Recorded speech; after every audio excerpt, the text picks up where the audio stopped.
up to your knees in love. There's a tree house in the meadow below the mountain peak, the perfect place for lovers when they play hide and seek. There's a covered bridge at Cripple Creek where the horses always stop. Between the tree house and the covered bridge, that's how Mom and Pop are making love in the country where skies are blue. All you'll be dreaming of are the birds and the bees and the flowers and the trees till you're up to your knees in love. There are roses on the trellis and the scent of new mown hay. The clinging vine is jealous on the fence across the way. There's a great big yellow moon above and a breeze to sing a song. Between the roses and the yellow moon, a fella can't go wrong if he makes love in the country where skies are blue. All you'll be dreaming of are the birds and the bees and the flowers and the trees till you're up to your knees in love.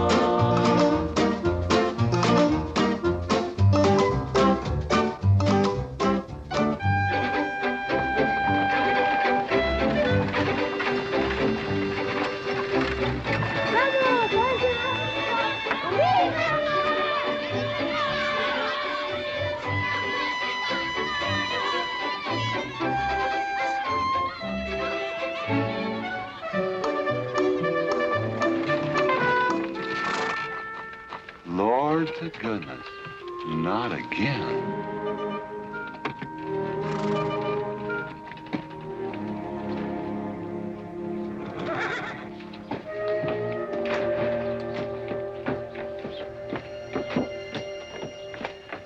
Howdy, Drago. Morning, Curly. Makes 7 times this month he come home swoggles. 6. 7? 6. Once was his birthday. That don't count. Give me my buggy whip. Didn't have anything for breakfast but 2 raw eggs and a mug of honey. No. Curly, Yes, boss. don't say it's a fine morning or I'll shoot you. Get out of here, Bunyan. Good morning. Morning. Carlos, what are you doing up there? I hope I get it this time, Mr. McLintock. My brothers, they got the big hats already.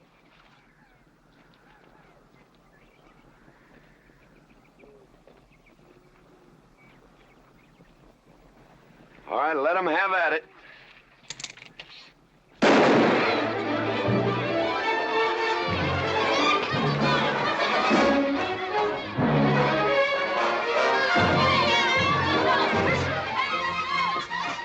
Get over it. Did you let me drive? You promised me you would sometime. No, yeah. Boss, you better watch that turn onto the road. You're gonna kill both of us one of these days. Thank you, Mr. Boss.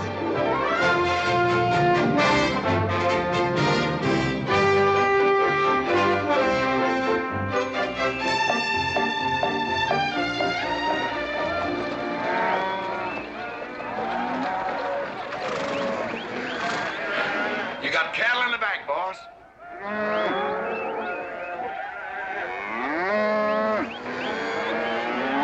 Yeah. Give it up, yeah.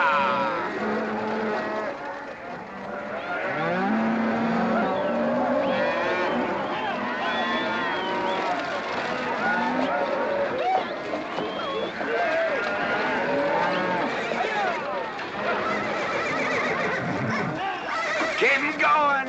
15 cents a pound all the way to Kansas City. Yeah, yeah.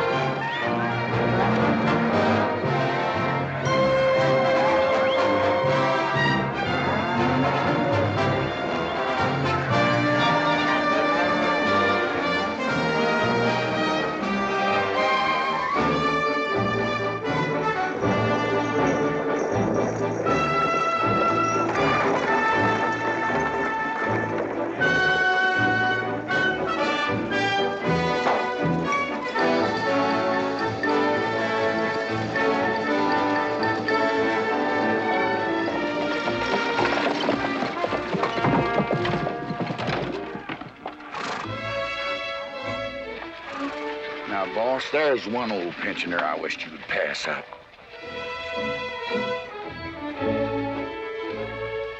Bunny? Yeah. I knew where I'd seen his face before. He's an old timer. He's just been around town a couple of years. Oh, you have no milk of human kindness. Morning, Mr. McLintock. Morning, Bunny. Well, I can see you're in good health. Never felt better. Contrary to what you may hear. Me, my kidneys ain't what they used to be, and my liver's been leaving me bilious. Drago?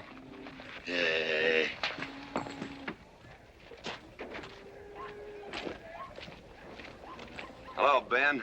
Hey, McLintock. Drago, throw that in the buggy. Yes, sir. It's a scrubby bunch of Sooners, huh? They are at that. Well, it ought to make Douglas happy, lining his pockets with land fees. What are we gonna do? I don't know what you're gonna do, Ben. Me, I do nothing. 200 families. Quarter of beef a week per family. If they last 2 years, that can be a sizable number. I got 20 head to 1 of any other brand on the Mesa Verde. I'm not hollering. Some of us haven't got all the money in the world. Some of us ain't old and tired and feel like being put upon. You interest me, young Ben. Go on. So the first time I find one of our hides wearing our brand hung on one of them settlers' fences, I aim to kill me a plowboy. You do what you want, McLintock. We'll do what we want. Fellas my age generally call me GW or McLintock. Youngsters call me Mr. McLintock. All right, Mr. McLintock. Not because I'm afraid of you. You're the big he-stud of this country. And I reckon a fella my age should call you Mister. Full grown now, GW. He's a half owner of the spread.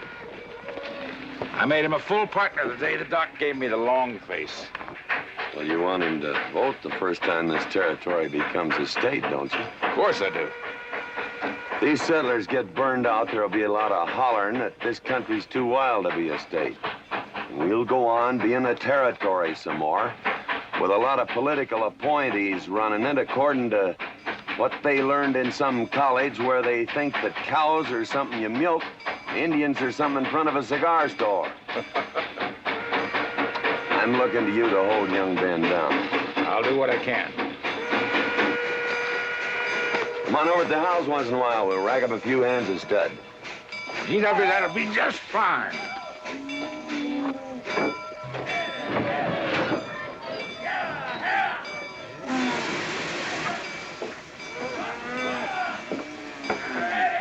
It's a nice morning, ain't it, boss? Everybody's entitled to their own opinion. Like that again, eh? Here's something that'll cheer you up. About 1,000 head. I figure they'll bring about 1,250. They're not as fat as I'd like to ship. They all off the North Range? Yes, sir. Settlers. Every one of them with a plow and a Bible. Not the slightest idea what the range is for. Drago! Drag out that hog leg. Yes, sir. Give me some attention. Yeah! People! People! People! People!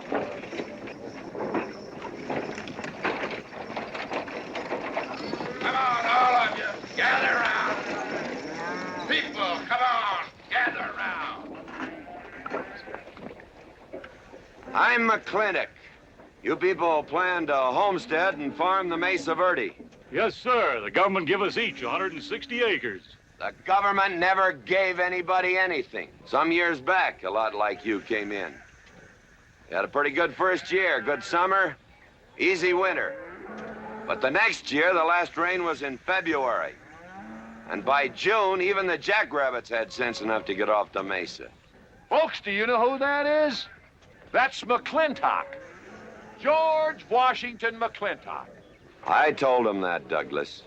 He controls the water rights on 200 square miles of range. You know that lumber you got? It came from his land. Cut by his loggers and milled in his mills. Douglas, I come close to killing you a couple of times when we were younger.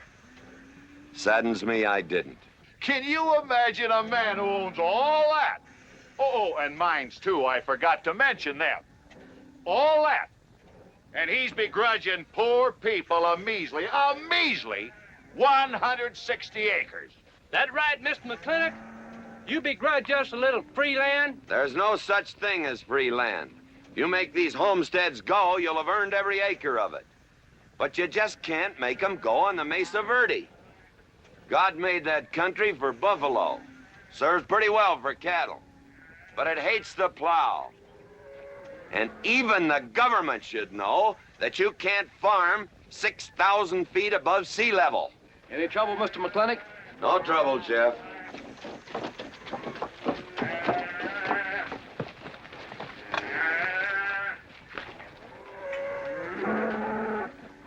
How about you, Douglas? Douglas? Just plain Douglas, eh? And you call him Mr. McLintock. Why? Well, Douglas, I guess it's because he earned it.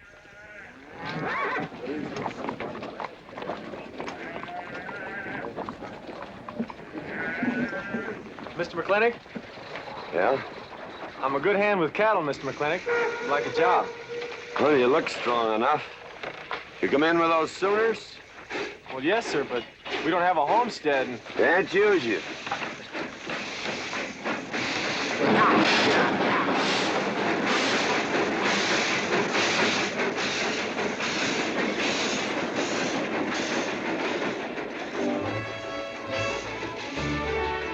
Tough life, ain't it, Sonny? Hell, ain't much future in being a farmer around these parts.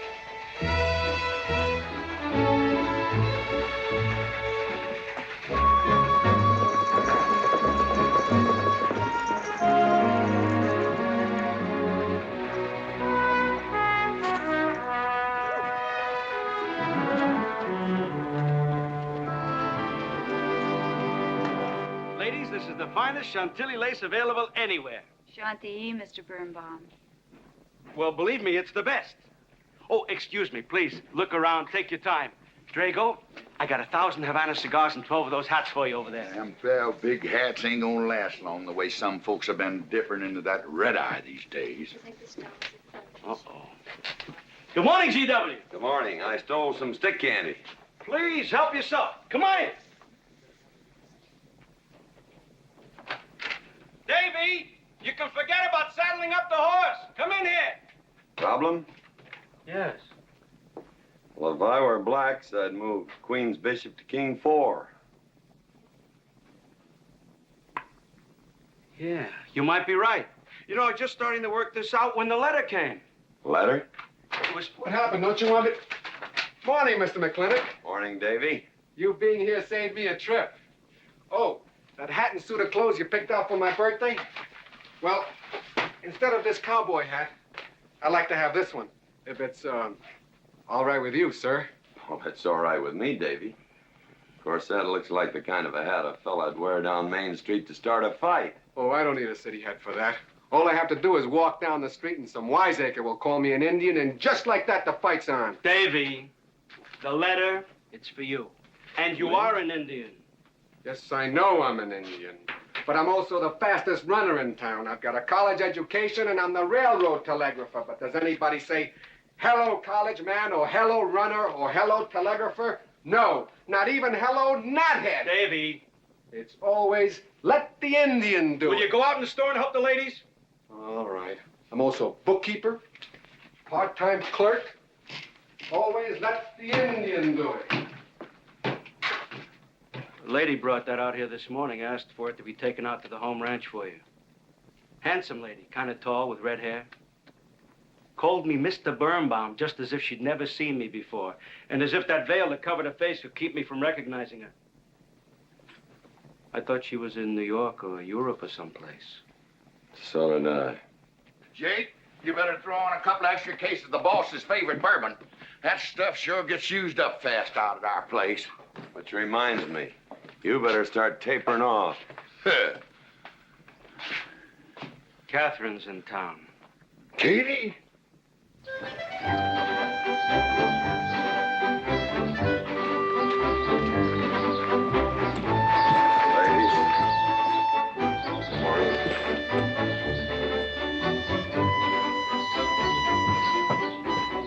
Mr. Clifford. Morning, Mr. McLintock.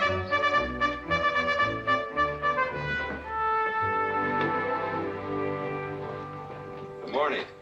Hello, morning, Mac. darling. Pomeroy, Morning, GW. what are you doing in here? Why aren't you out at the desk? Helping out the bartender. Yeah, I see a busy day. Give me the key to room 17. What? 17, and don't advertise it. Here they come, Mr. McLintock.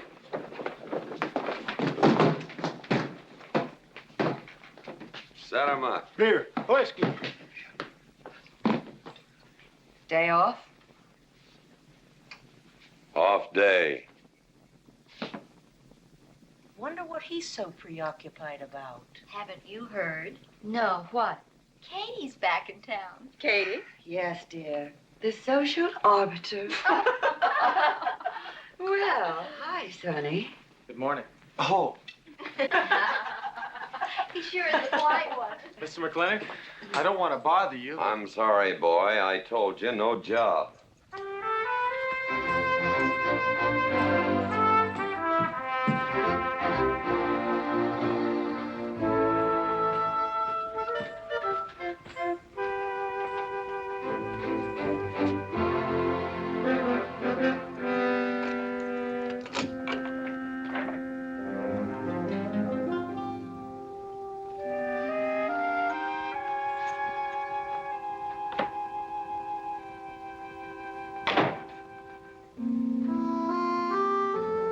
Catherine? George Washington McLintock.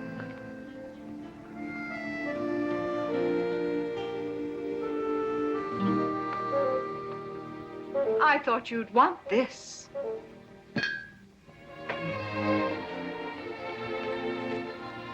First dig of the spur. But who am I to upset your plans? But you feel kind of silly. I never feel silly. It's because you have no sense of humor. Why couldn't we sit down in the hotel dining room and talk about whatever it is you want to talk about? Or why couldn't you just come over to the house? And have everybody know that we're meeting. Everybody knows, and what's the difference? We're married. That is something I should like to change.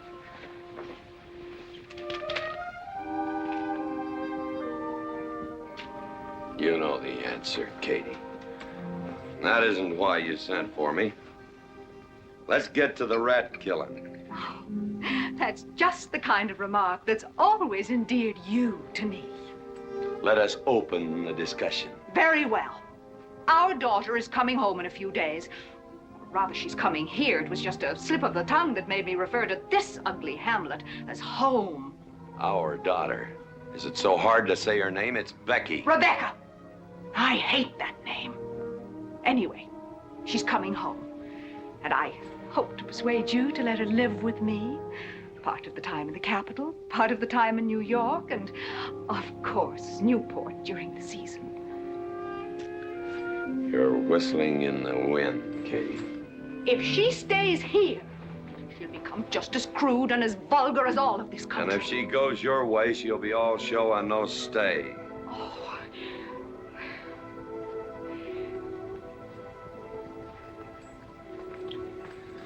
No go, Kate. I hate you. Oh, how I hate you. Half the people in the world are women. Why does it have to be you that stirs me? Animal. That's the story. I saw your picture in the paper at the governor's ball. You were dancing with the governor. At least he's a gentleman. I doubt that. You have to be a man first before you're a gentleman. He misses on both counts.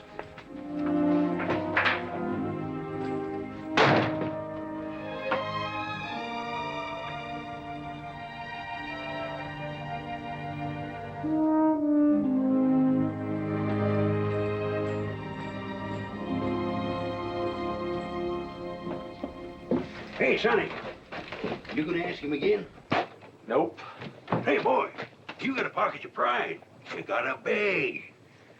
You better listen to an expert, Sonny. I'm telling you, you got to grovel. Human nature gets him every time. Mister, leave me alone. Everybody does it one way or another.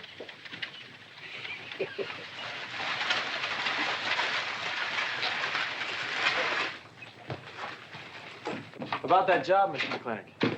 I already told you, son, I've got no need for farmers or use for them. Just 1 minute, Mr. McLintock. My father died last month. That's how come we lost our homestead. I've got a mother and a little sister to feed. I need that job badly. What's your name? Devlin Warren. Well, you got a job, son. See my home ranch foreman. He's over at the corral.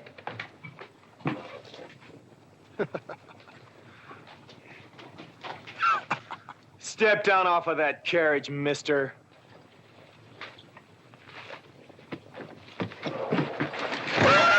Hold that hog leg.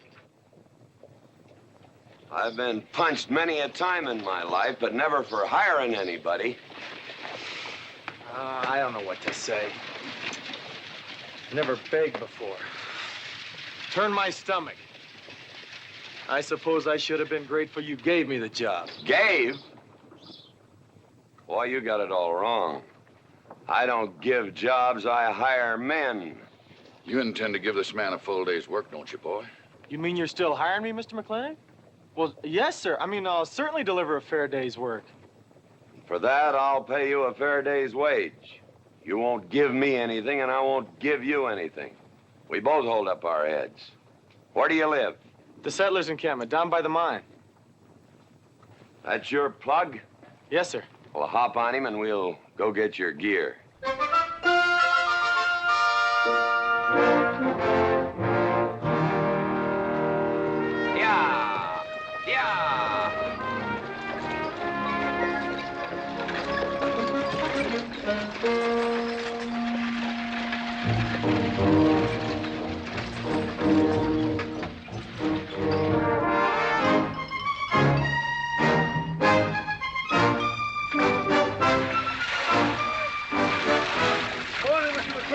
Morning, Mr. Poor Boy.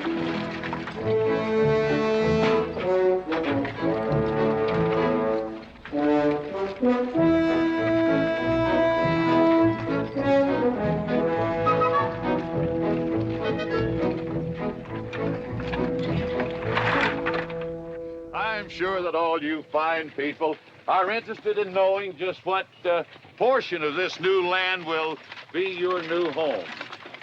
Oh, Jones and McAllister, since you've been more or less the leaders of our group, I'd like to have you come up and check the exact location. Won't be a minute, sir.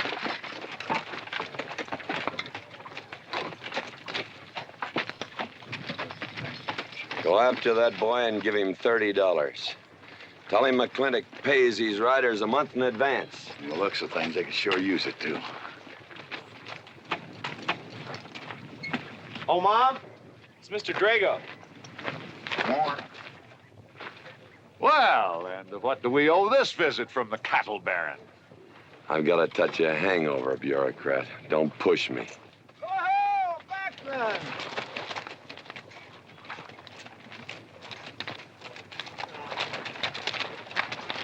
Say, those are Indians. Are there Indians in this homestead land? Friendly Indians, my boy. Oh, Macklin! Oh, running buffalo! Oh, Macklin! Long time we don't get drunk together. And it's gonna be a lot longer time, because it's against the law and you're with the sheriff. And if I got my hands full, they came into town to meet the train. The old Indian chiefs are coming home. I heard they'd been pardoned. They don't know when it's arriving, this week, next week, or next month. So in the meantime, I've got to do something with them. Could I cut out a couple of head of your steers to feed them? Otherwise, some of these settlers' milk cows are going to disappear. That's right, Macklin. Cut out whatever you need. Sheriff, are you going to camp these savages with all these settlers? You're asking for trouble. Mr. Douglas, I already have plenty of trouble. Please stay off my back. Running Buffalo, bring your people over to the clay slide. Go. Hello, Mr. Macklin. Tiny Mouse, it's nice to see you. You wouldn't believe it now, but 20 years ago, she was a mighty handsome maid. 20 years ago, you thought so too, Mr. Douglas.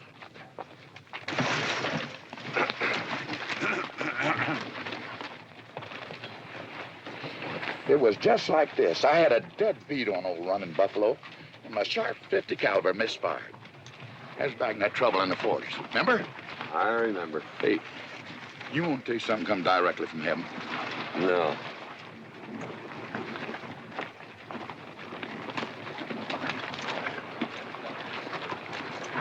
Where'd you get this? That boy's mama baked him. You thinking the same thing I am? She's a widow woman, boss, and she's got a long, hard road home. Hire her.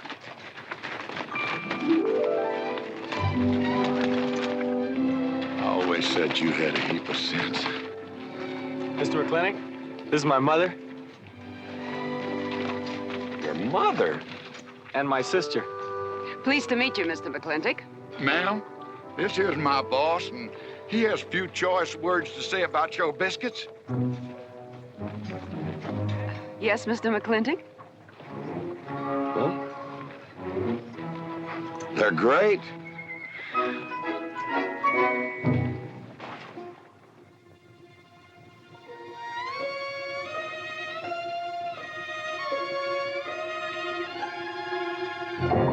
Well, you old Cantonese reprobate, how about it? Fire me? I kill myself. I'm not talking about firing you, I'm retiring you. You've been rustling food for us for 30 years. We're gonna put you out to pasture. All you'll have to do is give advice. Be one of the family. I kill myself. I may save you the trouble. But, Ching, you kill yourself, I'll cut off your pigtail and you ain't never gonna get to heaven. I'll be one of our family. I give you my solemn word. Pretty clumsy family. Drink too much, get in fights, yell all the time. Cut off his pigtail. All right, I'll be one of our family. Giúp lấy đó. Phải là giúp lấy đó. Giúp lấy đó, hai. Cảm ơn.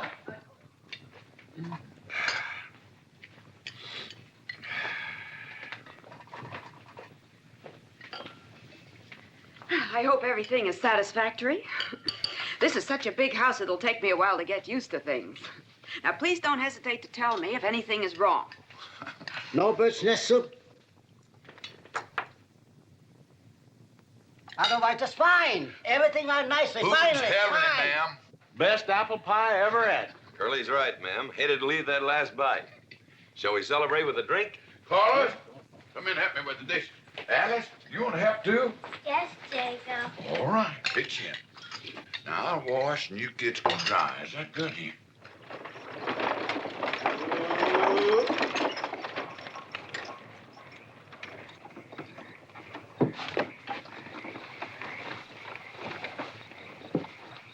Don't seem possible one woman could use all them clothes. You keep a civil tongue in your unprepossessing face. Yes, ma'am. And unload my baggage, please. Yes, ma'am. By the way, what does that word unprepossessing mean?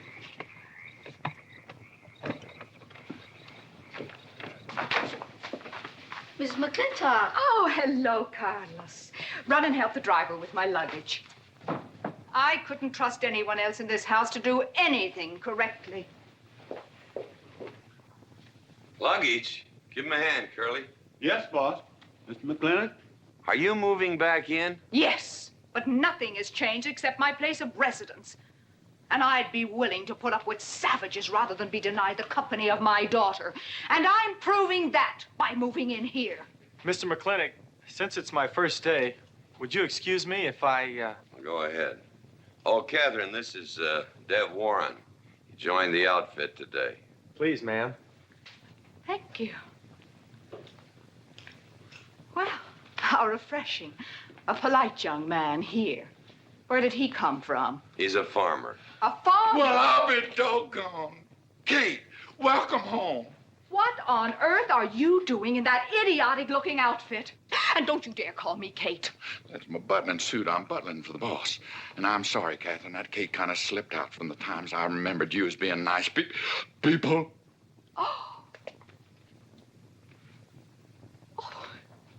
Are you going to stand there with that stupid look on your face while the hired help insults your wife? He's just ignorant. He doesn't know any better than to tell the truth.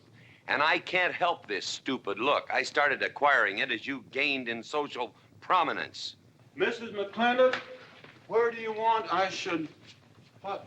Put him in the master bedroom. Yes. But move Mr. McLintock's things into another room. Oh, the one back of the stairs would be best so that he can't wake up the entire household when he comes home every night. Just before daybreak. Yes, ma'am. Oh, excuse me. Here's your cigars, Mr. McLintock. I am Mrs. McLintock. Kate, Catherine, this is the cook. This is the lady does the cooking for us. Mrs. Warren, Mrs. McLintock. How do you do? Very pleased to meet you, Mrs. McLintock. Very pleased. Likewise. You see, I just came to work here today, and I guess I jumped to the conclusion that this was a bachelor's household. It is, and then again it isn't. I will explain so everything will be quite clear, Mrs. Wallace. Mrs. Warren. Mrs. Warren, it has been a bachelor's household for quite some time. And it will be again just as soon as I am out of here, which will be as quickly as I can make arrangements to take my daughter back east with me. You see, she's coming home from school in a few days, and then we'll be off together, and you can return to conducting yourself as you consider proper in a bachelor's household. Katie! Shut up! Until then, I am mistress in this house, and I will give the orders. I want my breakfast served in bed. Let her. Ain't you gonna say nothing, boss? Breakfast in bed. No. 1 poached egg, tea, toast. Oh, GW. As soon as my things are put away, I want to talk to you about Rebecca. Yes, Mrs. McLintock. Indeed, Mrs. McLintock. Of course, Mrs. McLintock. The toast, lightly browned and unbuttered. Of course, ma'am. Wait a minute now, boss. Where do you think you're going? I just remembered I got a date. But she said she wanted to have a talk with you. I heard.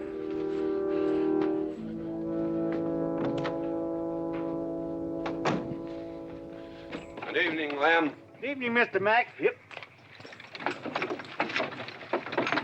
Say, Mr. Mack, what does unprepossessing mean? I was called that once, Lem. Looked it up in the dictionary. It's best you don't know what it means. Uh-huh. Thank you. You're up.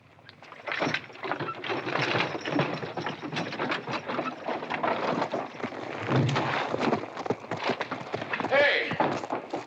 What am I gonna tell her when she asks where you went? When in doubt, tell the truth. She wouldn't expect that from you anyway. Where's Mr. McLintock going? There he goes, burning his last bridge. You see a yellow streak about a foot wide running up down his backbone. Well, Mr. McLintock? He ain't afraid of nothing. I once thought that.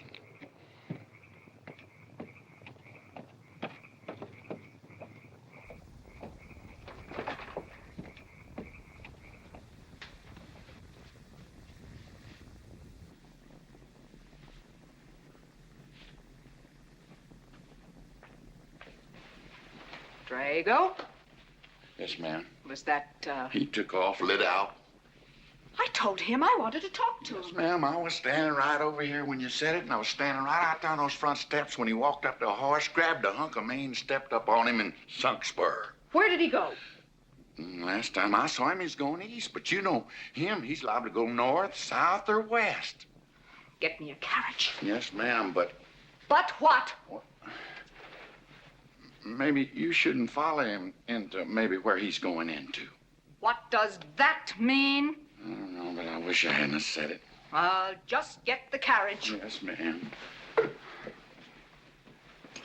What happened? Get the Bruce. Baruch? Hitch it up. She wants to go to town. But Mr. McLintock never said anything to me about it. Look, young fella, I'm the ramrod around this place, and you better start giving me a yes, sir. You're gonna get the roof of this house pulled down on your head. Yes, sir.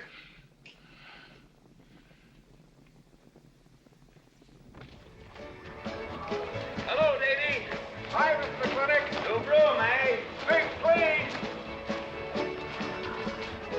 Hello, Bunny. How is everything? Oh, fine, fine, Mr. McLintock. I'll get you next time.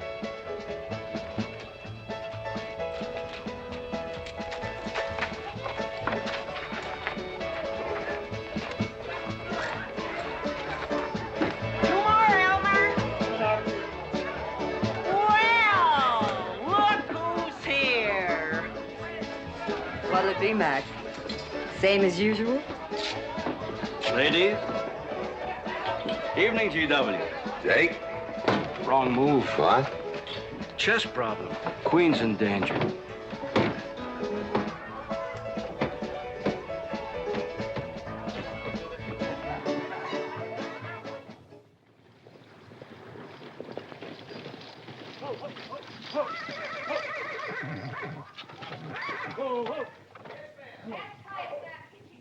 I suppose you can do that. Camille, you're on your own. Miss McLintock?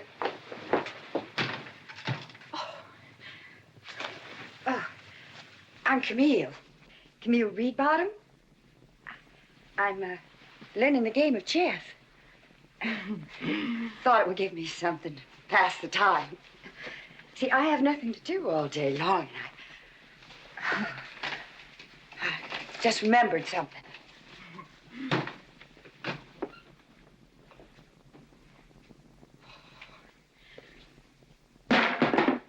Catherine, I didn't hear you come in. Mr. McLintock, I told you that I wanted to talk to you. Not now. Could I get you a glass of sherry, Catherine? Oh, thank you, Mr. Birnbaum. I could use one. I came into town behind a runaway team.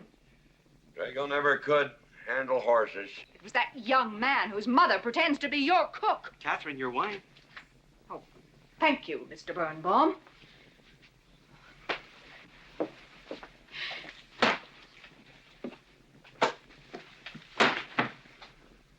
Now, Mr. McLintock, we have an awful lot to talk over. First thing I learned about Indian fighting was to wait for daylight. What has our conversation got to do with Indian fighting? Indian fighting is good experience for our kind of conversations. Oh. It'll wait, Catherine. Evening, Sheriff. Mr. McLintock, we had quite a ride out here. Oh, I finally got that team settled down. It's your move. No, it's your move. I just canceled. Oh. Now, look here. You're not going to sit here all night long and play chess when the matter of our daughter remains unsettled. I am going to remain here and play chess, and the matter of our daughter is settled. She stays. Oh, such stubbornness. Catherine, your hair. Oh, it is a mess after that awful ride. No. It's just that I haven't seen you for a long time. And it seems to me the last time I saw you, your hair was a little darker, no?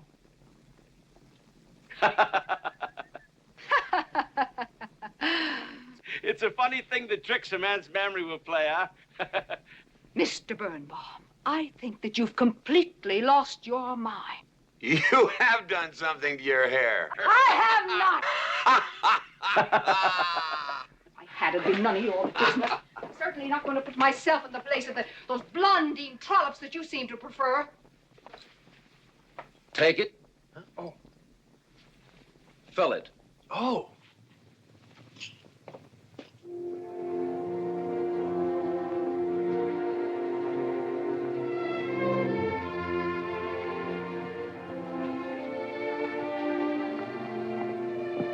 Morning.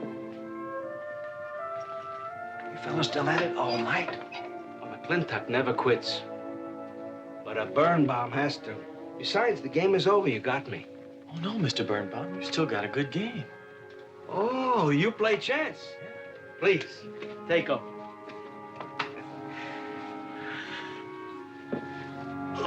Pretty good. Fair. Well, looks like I won't have to come into town always to get a game. Remember, I'm a bad loser. It's your move. Yes, sir.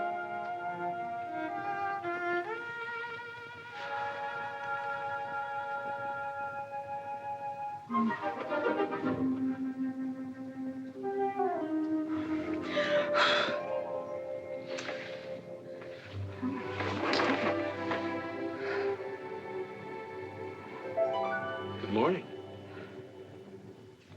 Good morning. Oh, it's morning already. Mm-hmm. Cup of coffee? Oh, yes, thanks, Jake. You're welcome, Catherine. Got any cream? Canned cow's milk. A Mountain Dew. Good old condensed milk. That reminds me. I was cleaning out my desk the other day. I found something I wanted to return to you.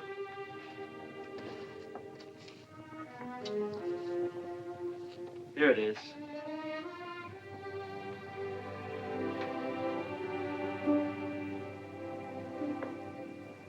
It's a medal, remember?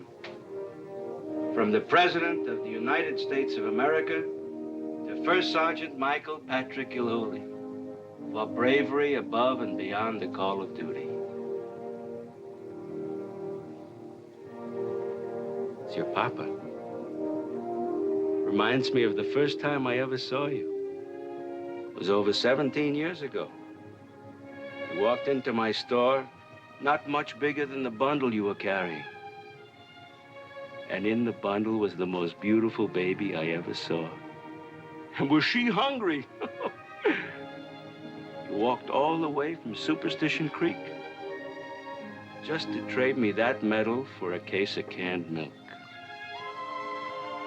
GW was off somewhere as usual, fighting Indians. Sheriff! Sheriff Lord! Well, have you seen the sheriff? Kind of early for him. To try his house? Why didn't I think of that? Looks like Birnbaum's is open. Maybe somebody in here knows. So there you are, Sheriff. I told you you were headed for trouble. Trouble? I want to know by whose authority you let those Indians stay in town. Those savages are wards of the government, and I am the representative of I that told Sheriff Lord that he could put him up down by the clay side. Because the town's named after him, he thinks he owns it. Well, you check the books in the recorder's office, and you'll find I do own a fair piece of it. Agard, if you knew anything about Indians, you'd know that they're doing their level best to put up with our so-called benevolent patronage, in spite of the nincompoops that have been put in charge of it. Those Indians need my permission to leave the reservation. Those chiefs have been giving orders all their lives. It's pretty hard for them to understand that they have to hold up their hand like a schoolboy in a classroom. The law is very clear. I told you you'd get no satisfaction from these people. But we'll get the girl back. Girl? The girl the Indians kidnapped. But don't worry. I armed the settlers and set them to rounding up those red devils. What is this about a girl? Millie Jones, one of the settlers' daughters. The Indians kidnapped her. That's ridiculous. And you turn loose a lot of farmers with shotguns? I certainly did. You're insane. Let's go, Sheriff. Mr. Douglas, Oh, Miss McLintock. much as I hate to agree with GW about anything, you haven't changed a bit. You're still an hysterical fool.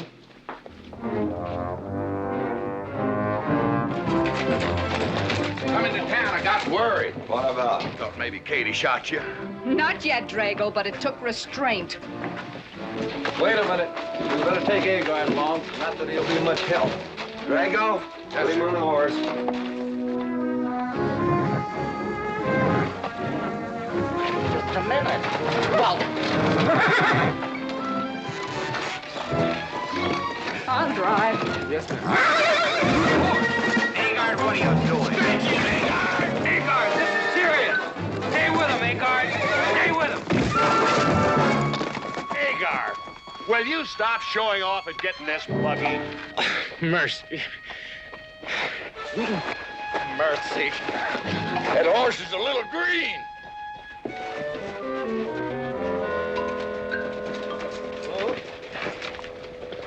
Let's go. yeah.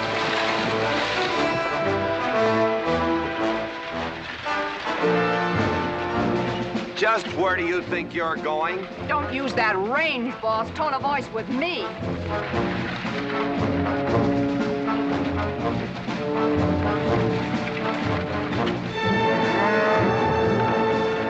Carter!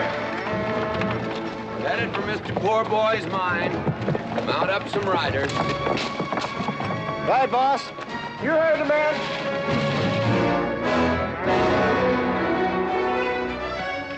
I don't like it, Mr. McLintock. I don't like it one bit. What don't you like? They're planning to hang an Indian.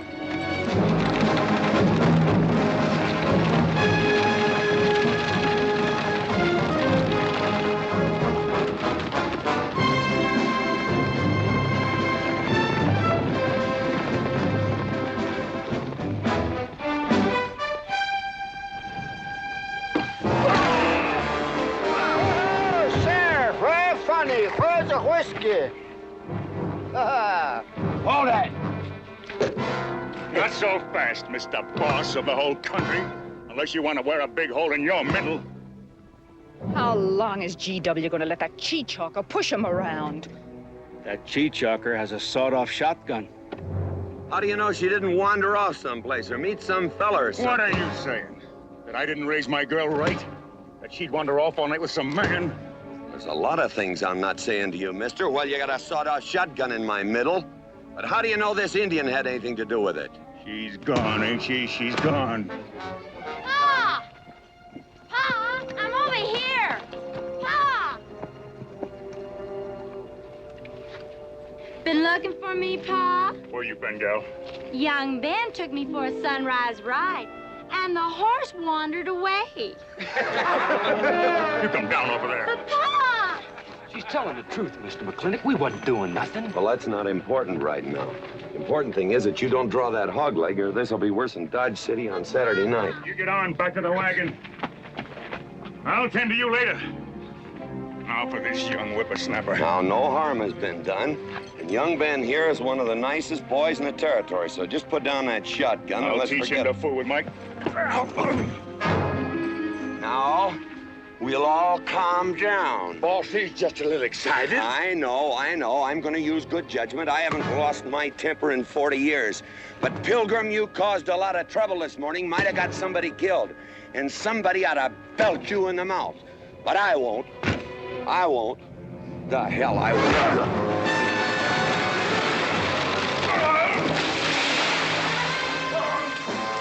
McLintock Rider!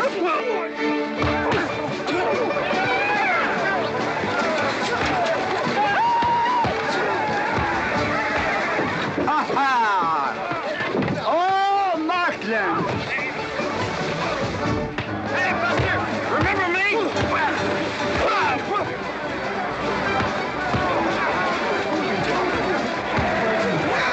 Hello, sir. Nice party.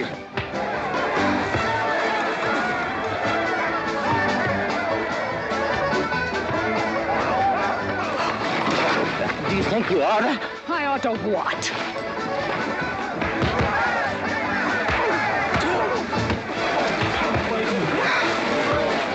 Why are you fighting?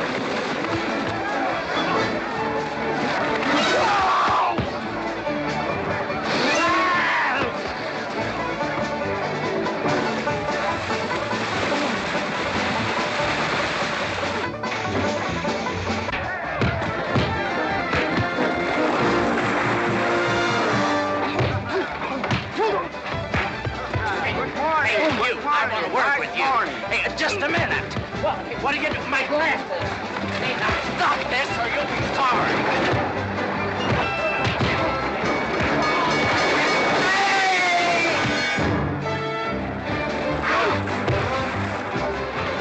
Stay out of this, Jake. It's everybody's war.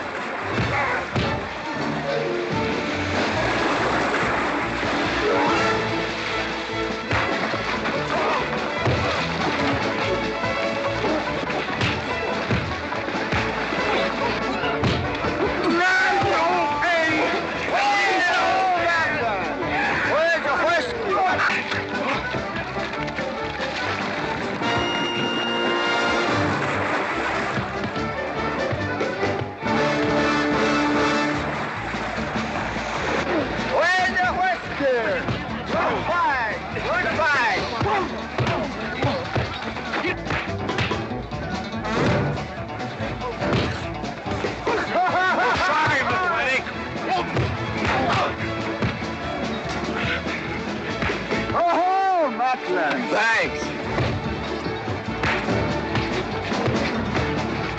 Ha-ha! It's very funny.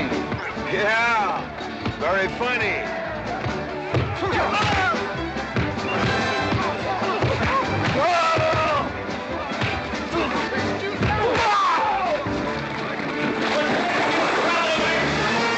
Guys, Mr. Douglas, I'm sorry.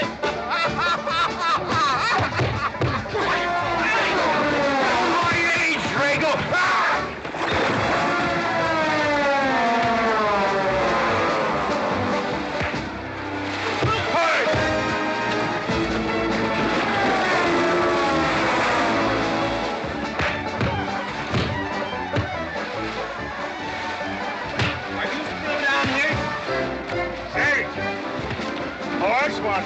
Honest, Mr. Jones, honest. Oh, get out of my way. Nice left. Thanks. I went to college. For this, you don't need college. You're not getting me down there.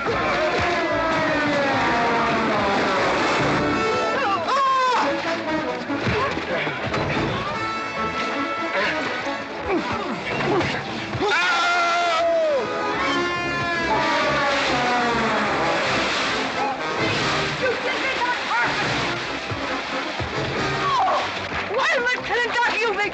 Good morning to you, Mrs. McLintock. Buddy, you big... Yowie!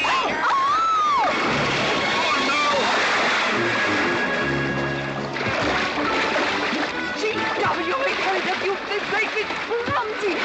Well, it's pretty hard to control yourself.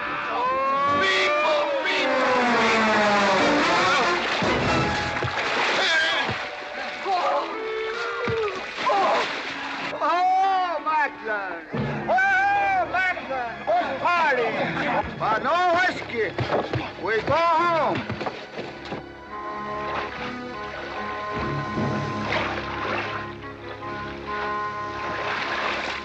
You and your friends! Well, we at least saved your hat.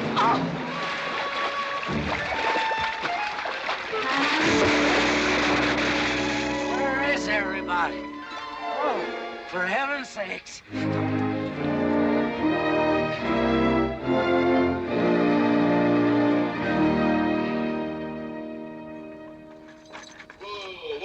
Drago, will you never learn how to handle a team? Yes, ma'am, I'll sure try. I'll tell you that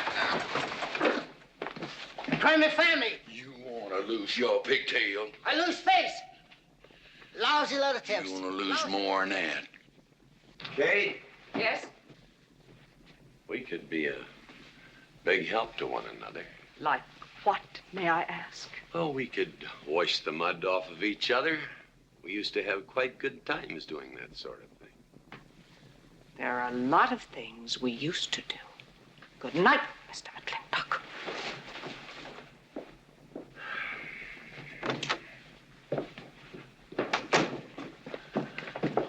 Any luck? What are you talking about? I mean, divorce. She still want it? Yeah. You know something? Women are funny. She fought like a wildcat on your side out there this afternoon. Come home, she slams the door in your face. That divorce business, is that what you get when you pay a woman not to live with you? That's about it. Some women I've known it'd be worth it. You know, if we had any moral character, we wouldn't be standing here covered with mud drinking when we should be washing. GW. Drago.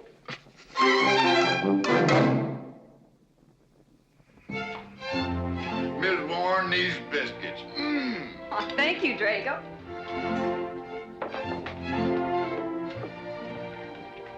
Good morning, Mrs. Warren. Good morning, Mr. McLintock. Breakfast for the boss? If that's the way you want it, Mr. McLintock.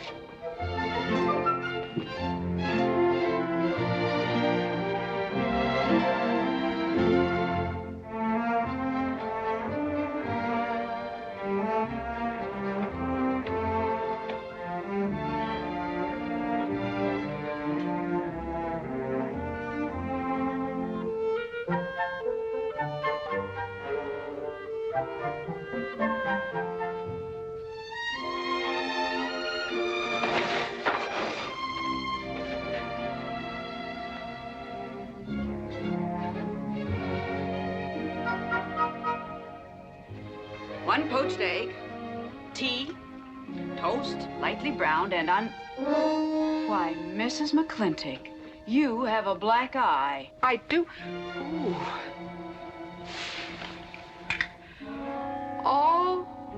Oh, and Becky's coming home today. And that's not all. There's a little something we'd better get settled. There are no men listening now, so we can be ourselves. Oh, sure, I let you get away with all that guff the other night. But now that we're alone... When I want the opinion of the hired help, I'll ask for it. You know, you could wind up with 2 black eyes. What? Oh, I realize you had to put on that big act. We always have to just before we get ready to forgive them. Generally for something they haven't done. But you and I both know that's just to keep them from getting the idea they run things. McLintock give you that black eye? No. Nobody gave it to me. I won it.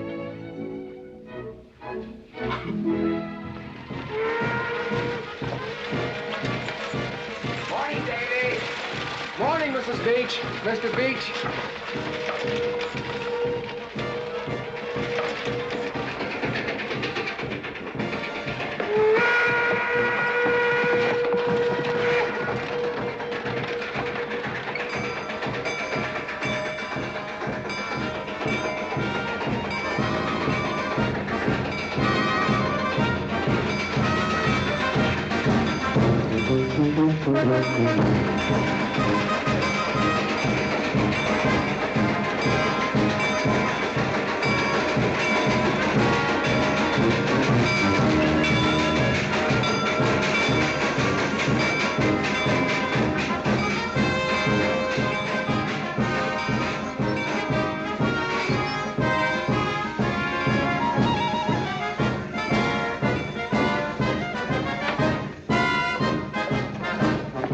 Why, Miss Becky, welcome home. Hi, Dad. My boy. Good to see you again. Daddy! Well, Daddy! Oh. It's been 2 long years. I guess I'm gonna have to stop calling you Tomboy. Oh, Becky. Mama! Oh, darling. I wasn't sure you'd be. Oh, I've been here a few days. Oh, Becky, I bought you 3 of the most beautiful dresses. Oh, Mama! Uncle Drago! Oh! Did you bring your old uncle a coming home present? Sure did. What is it? A mustache cup. And what did you get me? Prettiest Palomino pony that ever packed a saddle. Broke the stand, drowned, tie in the counter. Oh! Uncle Jake! Oh! What are you doing with Mr. Douglas's tuba? Oh, Mr. Douglas had a little accident. I brought you a whole shipment of licorice sticks. But now that I've seen how much you've grown, I think we better exchange them for a couple of bolts of dress goods, huh? Thank you. Oh, the mayor was going to be here, but he had to go to the territorial capital on a horse theft matter. But I'm going to give his speech. Oh, and don't worry about the mayor. I'm sure that he can find a bill of sale for the horse.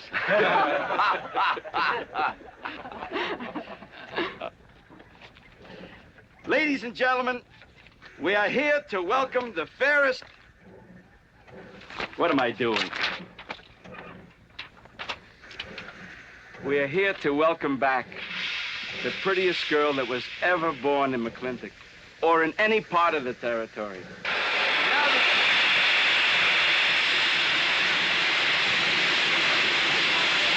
Hey, Davy! Yeah? Got something for you. Yardmaster up at the junction told me to let him ride, so I locked him in here. I've had my scalp a long time, and I aim to keep it.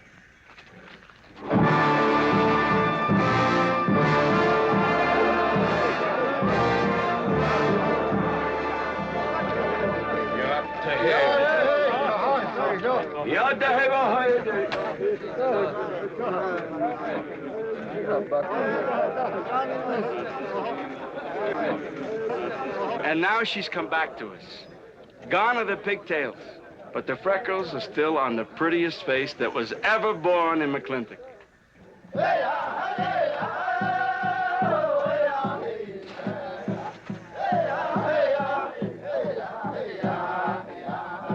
Hey, that's Puma. And it's true. The government did turn them loose. Good old Puma. I'll never forget when he brought G.W. home. Your father had a hole in his chest and 104 fever. Of course, they weren't very mannerly about it. He came past the house at a high lope and threw him on the doorstep. And you do remember them good old days, don't you, Katie? Catherine.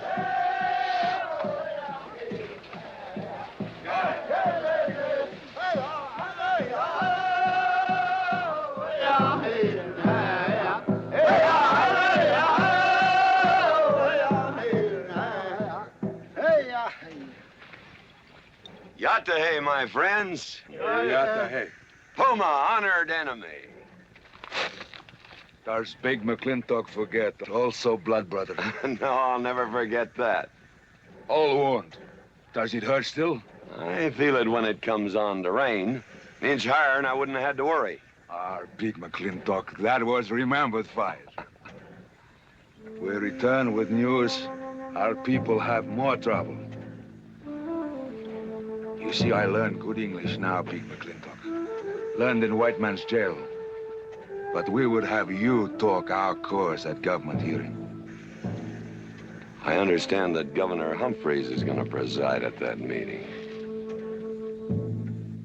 Yes, Puma, I'll translate your wishes. Mr. McLintock, could I impose upon you to use your Comanche to tell these Puma chiefs... is chief of the Comanches, and he speaks English very well. Oh, well, your people will have to follow my instructions to the letter. It is the law of the land... Well, now, just a minute. Well, for heaven's sakes.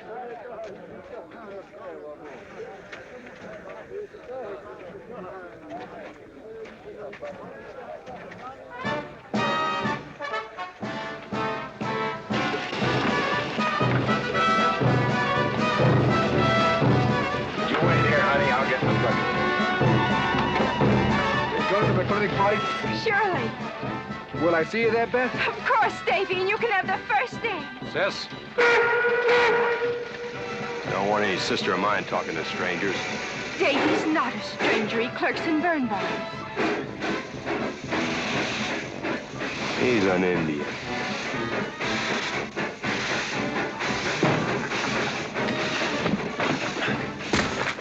Darn you, Drago! Now look what you've done. Baby, this is Devlin Warren. He works for you, Papa. Dev, this is Miss Becky McLintock. Those are my things. Yes, ma'am. Oh, I don't own you anywhere, Miss Becky. What do you mean? Oh, I mean, you look so much like your mother. Well, even prettier. Oh, Mr. Warren. Mother's much prettier than I am. Many a fight started with words like that. Come on, get in the buggy. Hello, Ching. We got jelly pie for dinner. Oh. I'm not cooking. No, he's not. Junior! Yes, Miss Becky. You remember Junior Douglas, Mama? Oh, of course. How's college? Valedictorian, 95. Oh, congratulations. Oh, Mr. and Mrs. Douglas, we will see you at the party, of course. Oh, delighted. Well, it'll be pretty hard to keep young men away. Yes, sir. Drago? Yes, boss. Baggage all loaded. G.W. You remember young Junior? Oh, yes. Like father, like son. Mr. McLintock, I hope you don't think I'm being presumptuous in asking for the honor of calling on Miss Rebecca. Well, there she is. Ask her yourself. Well, thank you, sir. Gene, now I'm going to get fired. Get up out of here. Thank you, sir. Thank you. How do you know me, Nana? See you at the party, Junior! Yeah. Yeah, what? Like father, like son. What did he mean, Matthew? Come on, Ching. Grab a root and growl. Well,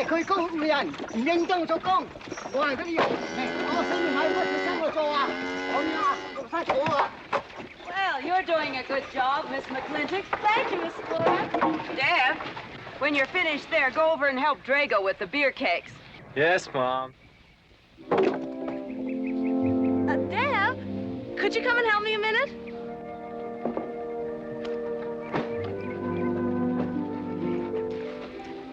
I certainly was surprised to hear you went to college. Why? I don't know. Junior says Purdue's a good college for a backwater place like Indiana. Well, he did indeed. Oh, could you do this? I can't reach it. Why didn't you finish college? Lack of funds. My father got sick, and he had to come out west. So he took out a homestead. You know, your mom's sure cute. It's too bad you didn't inherit her eyes.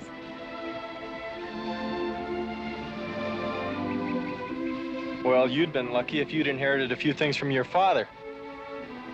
Oh, really? For instance? There's common sense, for instance. Common sense. Yeah. You don't see him being fooled by some dude like Junior Douglas.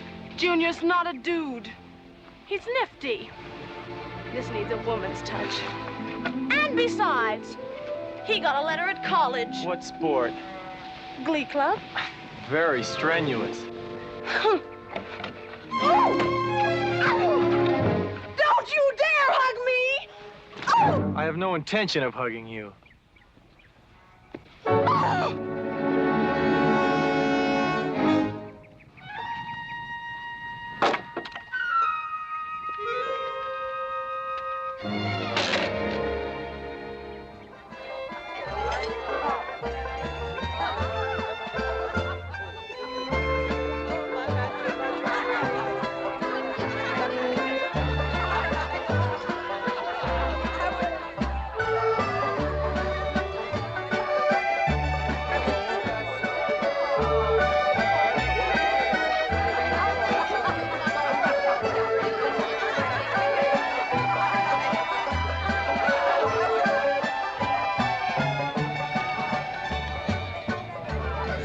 Ladies all look lovely, Catherine.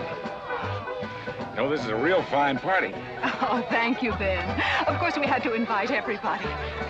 Just everybody. Sorry, GW, but this one's mine. Well, thank you, Mrs. Warren. I guess I'll have to be a good host in my own home. Well, the next one's yours, Mr. McLintock. Thank you.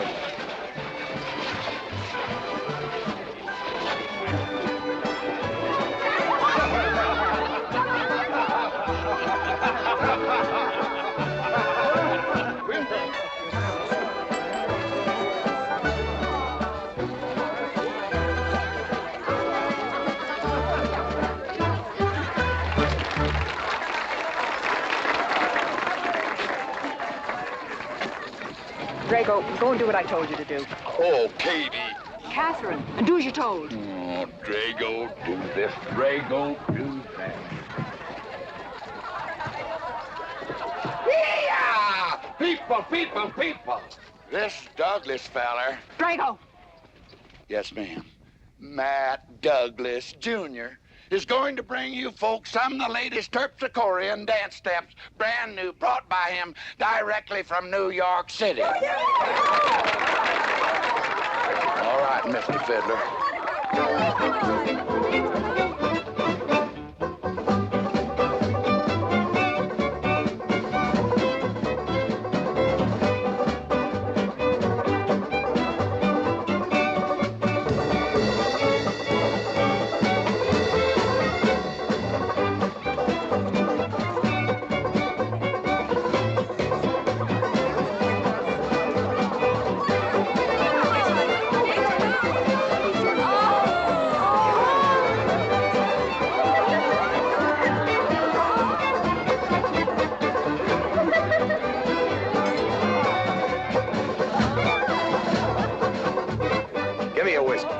Put Williams I'm Bolo. What? Just turn a 10-gallon party, boss. We're running out of whiskey. Well, I can take care of that, Chick.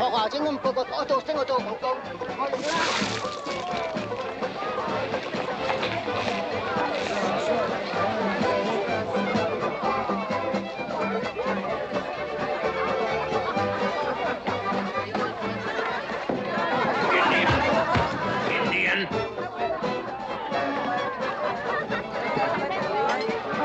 And you still got any ideas about asking my sister to dance? Get up and we can do this all over again. Yes! That's enough. You fought it. It's all over. Quit butting in, Birnbaum. He's a hired man, not your son. Look, you fought him fair and square. I don't think it was so fair and square. Well, you want to take up where he left off? If I did, you wouldn't find it so easy.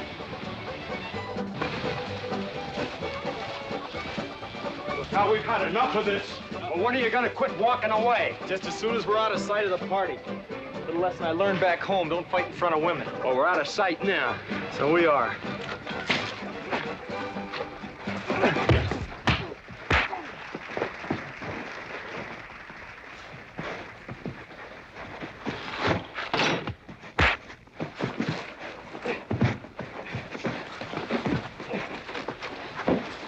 such vulgarity. Someone should do something about it. You're right. Absolutely right.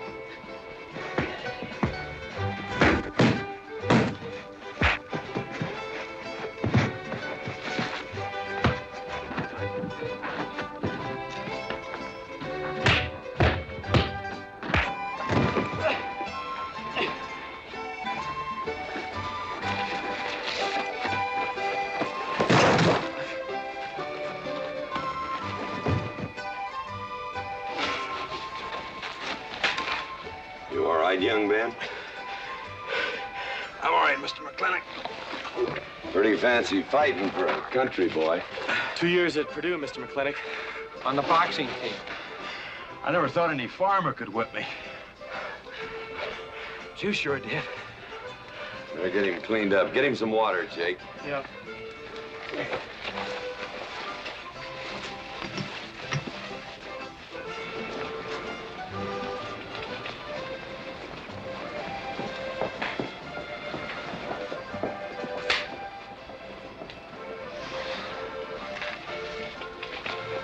Get yourself cleaned up.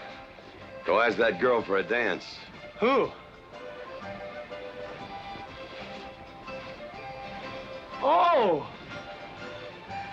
Did I miss one? Oh. Where is he? I'll find him, that young whippersnapper. Trouble. Where is that farmer boy? Where is he? Where is he, G.W.? Oh, so you're the young farmer boy that whipped my nephew. Well, I'm Fauntleroy Sage, young Ben's uncle. Well, I'm no farmer, but if you're young Ben's uncle, yes, I whipped him. And you're intruding. What's intruding mean? Butting in. Oh, so he's insulting me.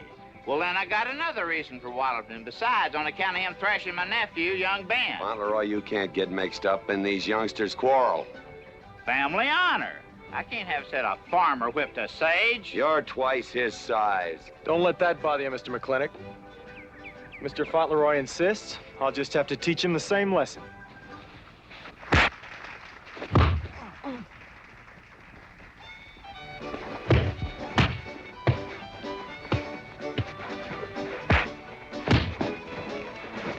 Say!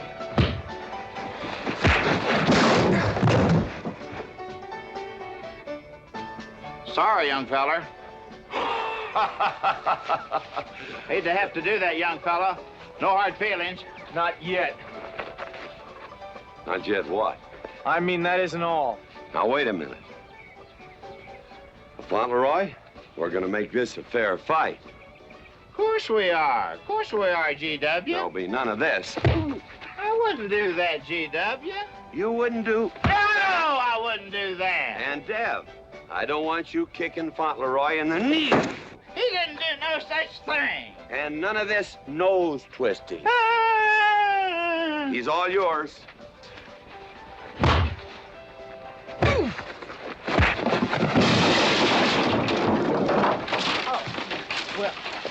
Well, where are my glasses? You all right, young feller? Ouch! I'm all right. This Indian agent will stop stepping all over me. I beg your pardon. G.W. You're just funning me. But I want you to know that boy fought me a fair fight. Well, I'm glad to hear that, Fauntleroy. Here's my uncle. Fauntleroy, what have you been doing? I hope my uncle didn't bother anybody. No bother. I think we'd better join the ladies before they get curious. Drago. Fauntleroy, let's line them all up for a do-si-do. Jake, you think tincture of arnica would help? Could be. Used to help you. Gentlemen, to the medicine cabinet.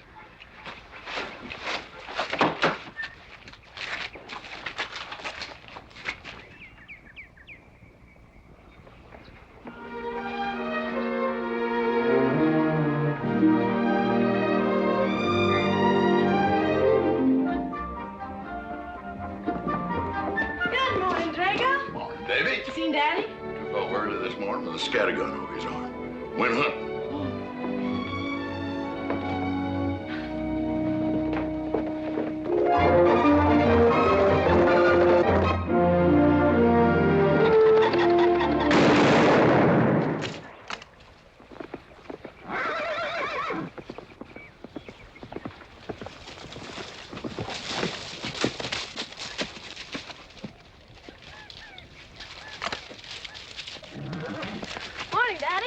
Good afternoon.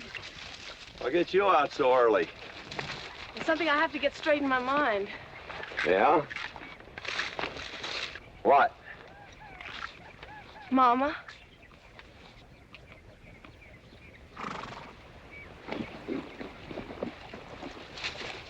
Why'd you and Mama stop living together, Daddy? Why'd you separate? Aren't you going to answer me? No, It's sort of my business, I think. I don't. Is it another woman? Usually is. At your age, you always know what's usual. Is it Mrs. Warren? Becky, I don't want to start laying the law down your first day back home. But I'll have no more such talk. First time I ever saw Mrs. Warren was last week. She has a job here at which she's very good. And I hope you'll have the good manners to not pry into other people's business. Your mother's and mine. Pretty good shot, Daddy. Oh, I can understand your trouble. Mama's often so, well, so petulant. Petulant? You learned a lot of words back east, Becky. Wish to God they'd have taught you some meanings. You were only about 6 months old when your mother stayed alone with you in a sod hut under 8 foot of snow, while I moved the herd 300 miles south to try and save it. Saved about half of it. You were a little more than a year old at the time of the great Comanche raids. We stood off 500 Plains Indians for 9 days.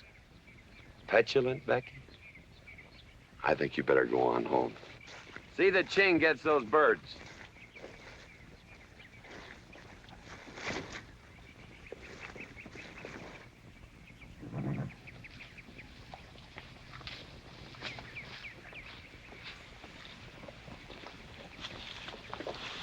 Becky, come here.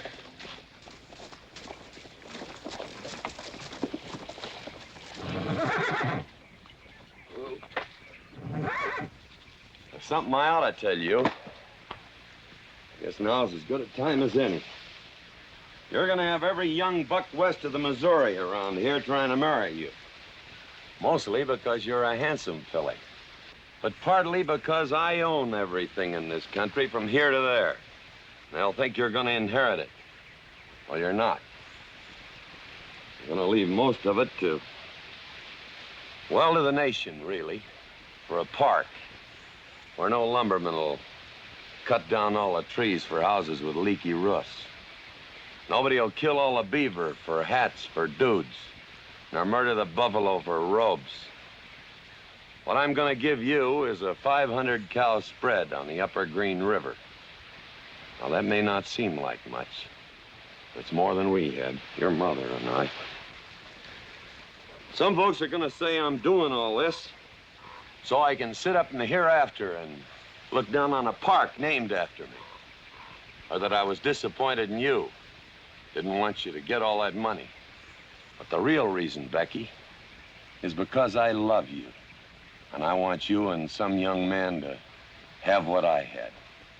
Because all the gold in the United States Treasury and all the harp music in heaven can't equal what happens between a man and a woman with all that growing together. I can't explain it any better than that.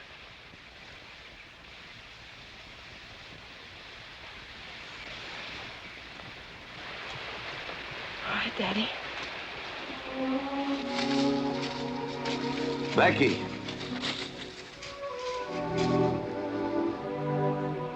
When you're as old as I am, you'll thank me for this. Daddy, I'm full grown. I wasn't worrying about me. I was thinking about you and Mama.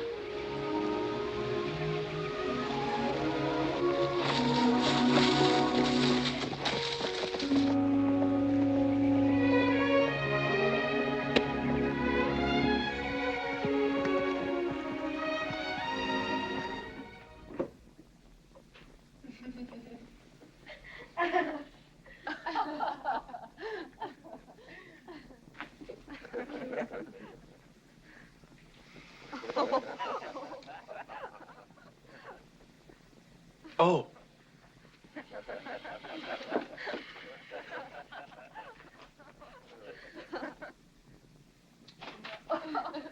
Well, sir, all three of them fell right out of the carriage.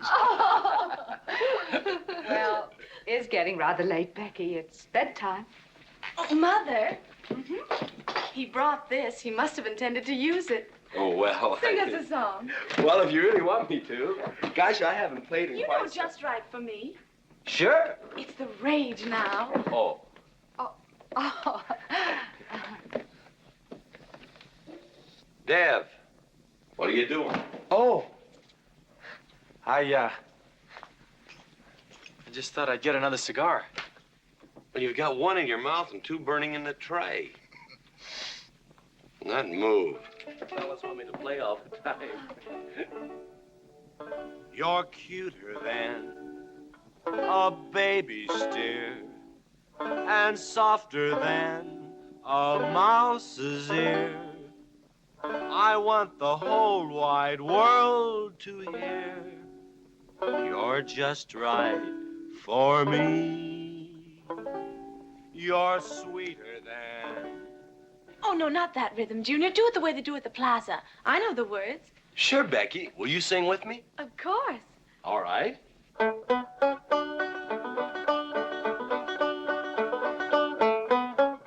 love a man who's witty and smart and clever. It's your move. Oh. Oh, Deb, you're playing like an amateur. Let's call it an evening. I'd like to know where your mind is tonight. You're sweeter than the early spring or bluebells when they start to Pretty good. You Voice like her father. feel like a king. You're just right for me. Sweeter than honey, finer than wine. I'm sure they found you on that honeysuckle vine.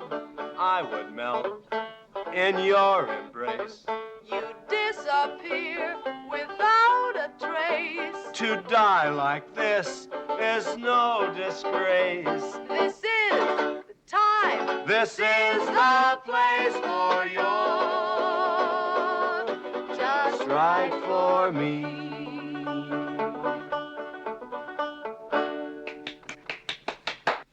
Well, that's so good, I kind of hate to break this up. But if we're going to have that Indian hearing tomorrow morning... sir, about our conversation earlier this evening, I believe I'd better apologize. Yeah? Yes, sir, I've been thinking it over, and when I called you reactionary, well, that's merely my generation's term for your generation. It's nothing personal, sir. Oh, really? Well, good night, sir. Good night, Miss McLintock. Good night, and do come again. Good night, Drago. Night. Boss, what does reactionary mean? Me, I guess. He says that anyone that wanted to sell at a profit was a reactionary. Was we reactionaries back in them days when you was selling beef cattle for 6 cents a pound on the hoof? Well, no use arguing with him. College boy.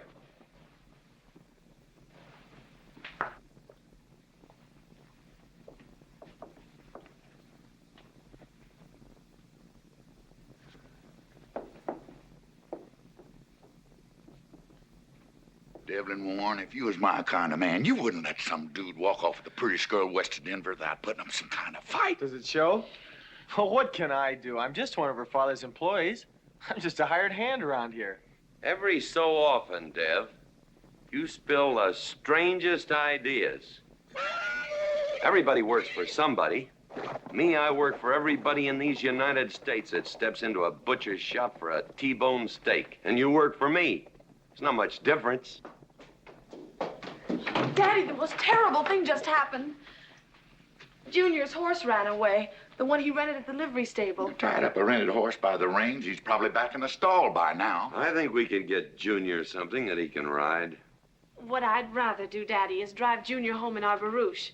It's a lovely evening, and I'm sure Uncle Drago wouldn't mind driving. I would, and I got the kind of manners don't keep me from saying so, just to be polite. I'll drive him home, Mr. McLintock. And you don't have to come, Miss Becky. I'll see that he gets home safely. I can take care of myself. You got yourself a foot, didn't you? Dev, get the carriage. Drago? I'm going with them. Now you got me wrangling dudes.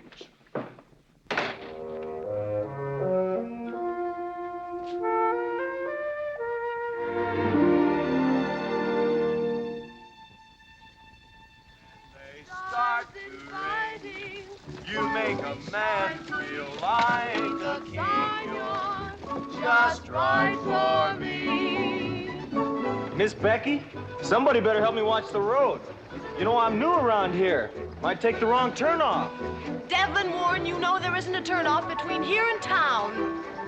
You disappear without a trace. To die like this is no disgrace. This is time. This is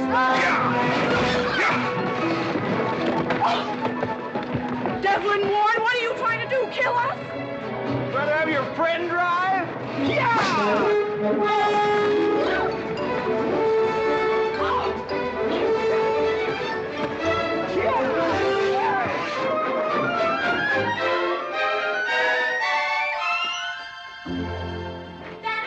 Daddy, I have never been so humiliated in my entire life. I said what I said, and I'll stand by it to the death. Shoot him, Daddy. Shoot him at once. Why? My honor is at stake. Well, now, Your Honor. Absolutely. He impugned my honor. Impugned? What does that mean? Slander. He slandered my honor. He did? I said what I said, and I'll stand by it to the death. He admits it, see? Shoot him. Well, what is he admitting to? Why, he called me a... I won't even repeat the word. I didn't necessarily call you anything, but I said what I said, and I'll stand by it to the death. Well, just for the tally books, what did you say? I said that any girl who would permit a man to kiss her before they're formally engaged is a trollop.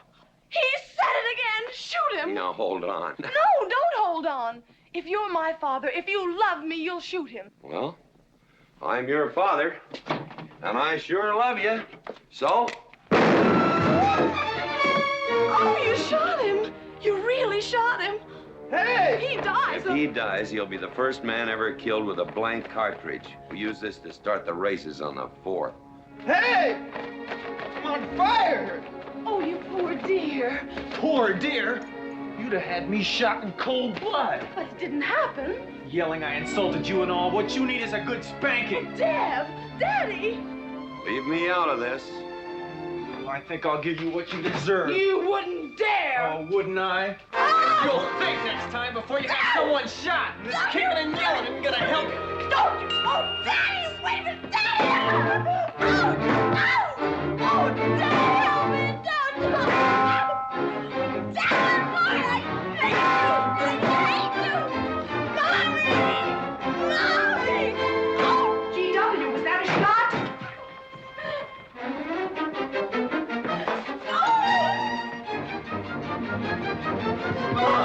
Becky, what happened? He spanked me! You spanked my daughter? Dev. You mean you stood there while that brute beat our daughter? G.W., what's happened to you in the last 2 years? Part of valor, son. Oh, isn't it enough that you've always treated me like a squaw without subjecting dear, sweet Becky to this crude, vulgar way of Catherine, life? you women are always raising hell about one thing when it's something else you're really sore about. Oh. Don't you think it's about time you told me what put the burr under your saddle about me? I don't intend to stand here and hold a midnight conversation with an intoxicated man.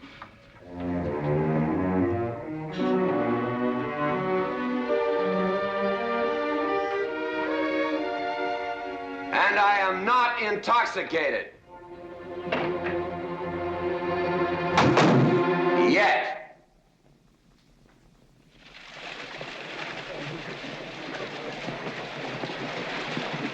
Hello, Governor! Hello, Governor!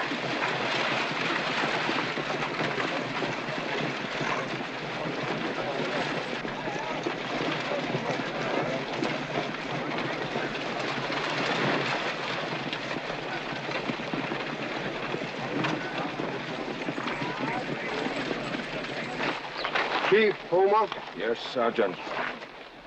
Big McLintock, We know you get us fair judgment. You gentlemen, follow me.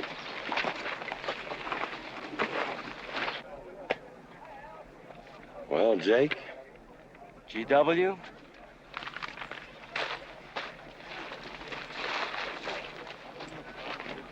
Well, GW, it's been a long time. Not long enough. Cuthbert. Your husband is a rude man. Yes, Cuthbert, I know.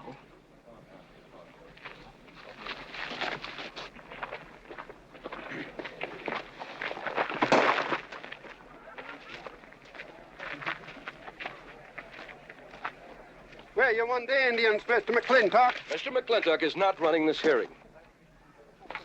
Sergeant, seat those Indians. Yes. Gentlemen, be seated. You know, the whole tribe here want to come into town. Proceed, Lieutenant. This hearing is now in session. Governor Cuthbert Humphreys presiding. Good luck, Daddy. Afraid it's a packed court. Government Edict number 826 has ordered that the Comanche Nation be transferred from their present reservation to Fort Sill. It is the government's claim, as filed by Indian Agent Agard, that these chiefs, after being released from prison by a kindly government, did then rouse and incite defiance among the tribe against said order. It seems, gentlemen, that although some of these chiefs speak English, Chief Puma is quite at home in our language, they have chosen Mr. McLintock to be their spokesman. I speak for the Comanche. Or rather, I offer this translation.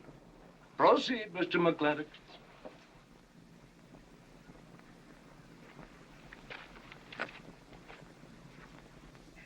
The Comanche say, we are an old people and a proud people. When the white man first came among us, we were as many as the grass is of the prairie. Now we are few, but we are still proud.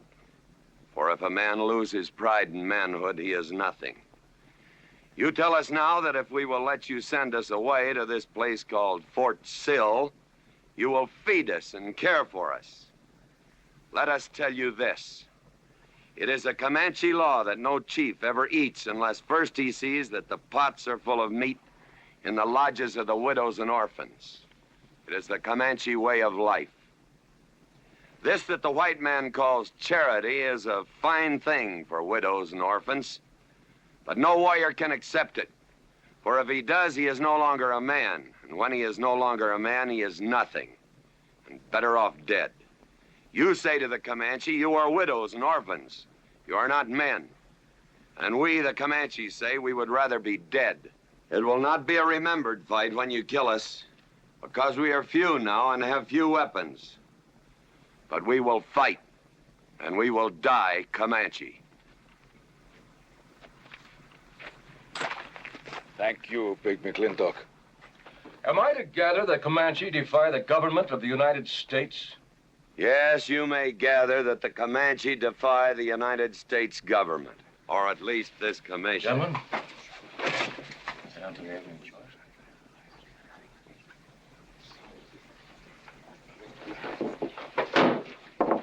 It is the order of this court that these chiefs be incarcerated until such time as the detachment of United States cavalry be made available to escort them and the Comanche Nation to Fort Sill.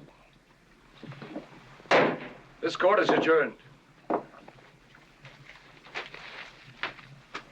Oh, McLintock!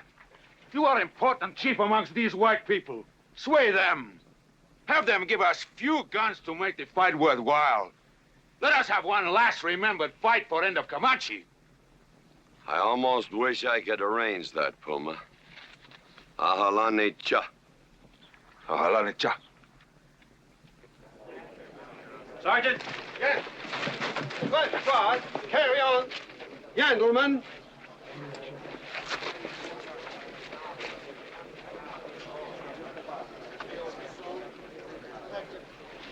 It's sad, these changing times. It isn't the times that are changing, Mama.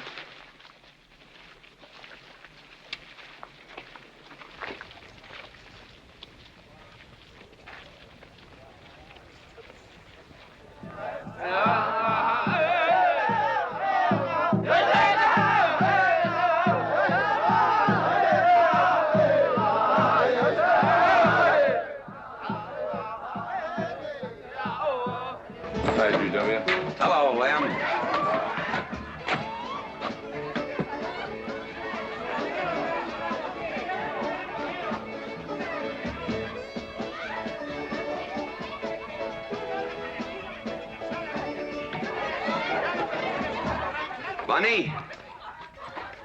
Oh, howdy, McLintock. I figured you'd be belly down drunk by now. I've been doing some drinking, Bunny. Is that boxcar still on the siding? Well, sure, but... But what? Well, I don't like it. You don't, eh? You figure if them Indians get out there and lead the cavalry on a wild goose chase, that great white father's going to get nosy. Get nosy, and he'll investigate. And when they find out how that side-saddle governor's been messing things up, they'll give those Indians a fair trial. That's live ammunition in that boxcar. You know what'll happen if them Indians get some guns in their hands? Somebody's going to get hurt. Is Puma's word good enough for you? Well, I don't... McLintock, you got yourself a partner. Leave me out of this. Hey, McLintock. Good night, Bunny. Good night, Governor. There is the Katie with her light red hair, sweet as the roses on a summer air. I'll find her somewhere while the moon is high and tell her that I love her, and I'll love her till I die. Katie Gilhooly, come back home. Katie, Catherine Gilhooly McLintock, where's the woman of the house? Mr. McLintock. Oh, there you are. Mrs. Warren. Oh, good evening. I waited up for you, Mr. McLintock. Oh, how nice. I want to talk to you about something. Delighted. 309 times straight. I beg your pardon? 309 times straight without a miss. Gotta be a record. I suppose so. Now, Mr. McLintock, what I wanted to say... 2-pound Stetson, 6-inch brim, 53 feet in the air. It's gotta be a record. I'm sure it is, but the reason I waited up... Dagnammit, woman, can't you hold that glass still? Of course, sir. Now, down the hatch to my world's record. Down the hatch. Yes, sir.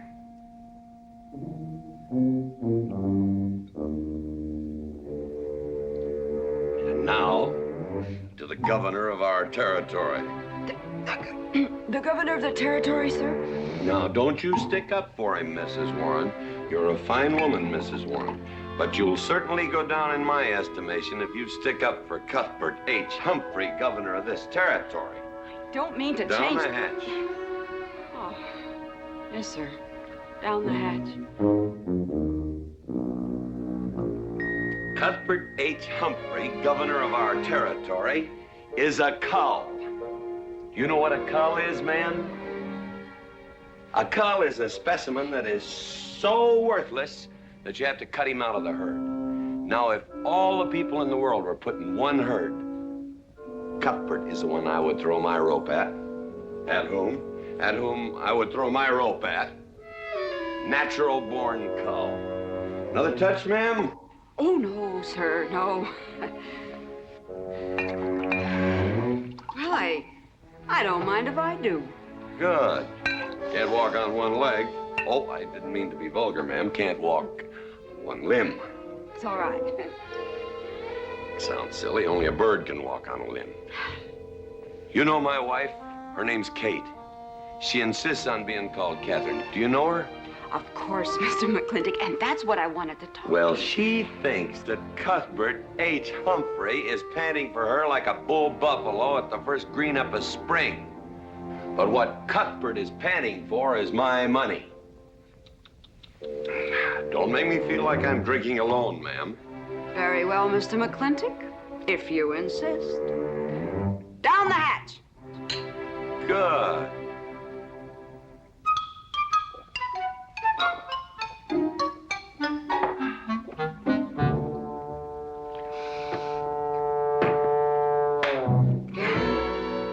Mr. McLintock, I have something very important to say to you. Very important. Guess it'll have to wait till the morning. Toodle. Oh, it's all right. It's all right. Betty, bye-bye.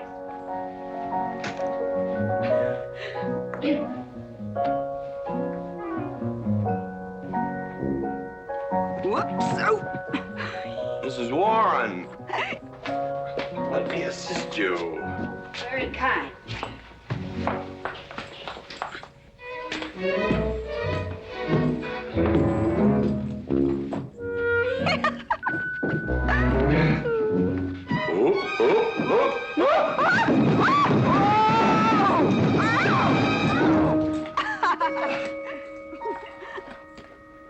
Whoops.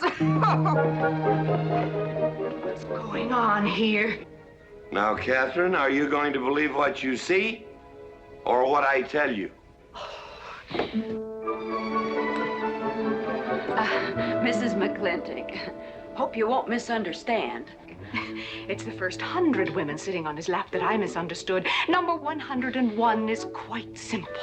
Now, G.W. McLintock, I have some... He's gone to sleep. Just when I know exactly what I want to say to him, he goes to sleep. I waited up to talk to Mr. McLintock. I wanted to tell him I was quitting. You see, Sheriff Lord has asked me to marry him, and... Oh, congratulations. I don't want to seem prudish, but if you are going to marry Sheriff Lord, it seems to me that you're sitting on the wrong man's lap.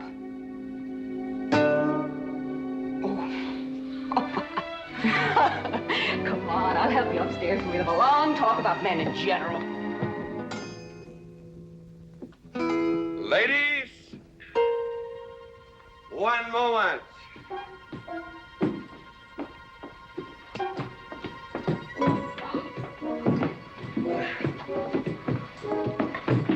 Oh!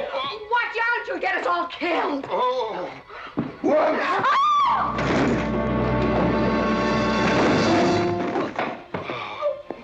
Wait a minute, ladies, till I catch my breath, and I'll get you up those stairs as sure as my name is George Washington McLintock.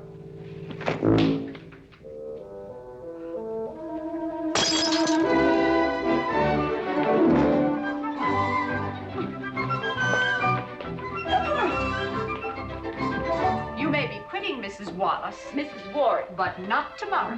I want my breakfast in bed. I want to... I know, toast, lightly brown. Somebody sure put a knob on my skull. Here's Katie.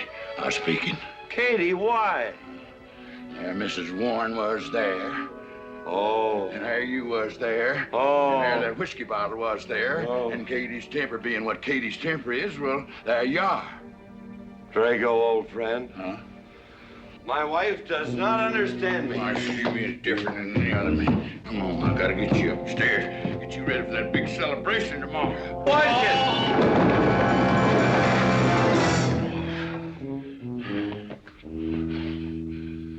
Drago, I am sleeping in the den.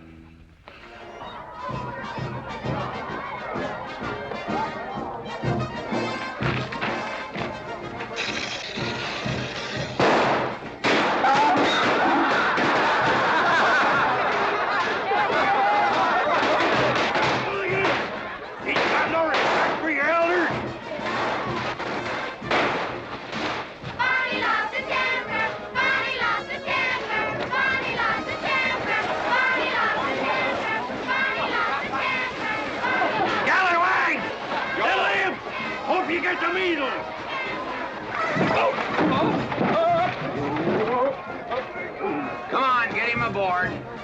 Is everybody ready? Man in number 5 needs a flank cinch. Get him one. Let us know when you're ready. Ladies and gentlemen, it is my honor to present to you the governor of our territory, Cuthbert H. Humphreys. Thank you, Mayor.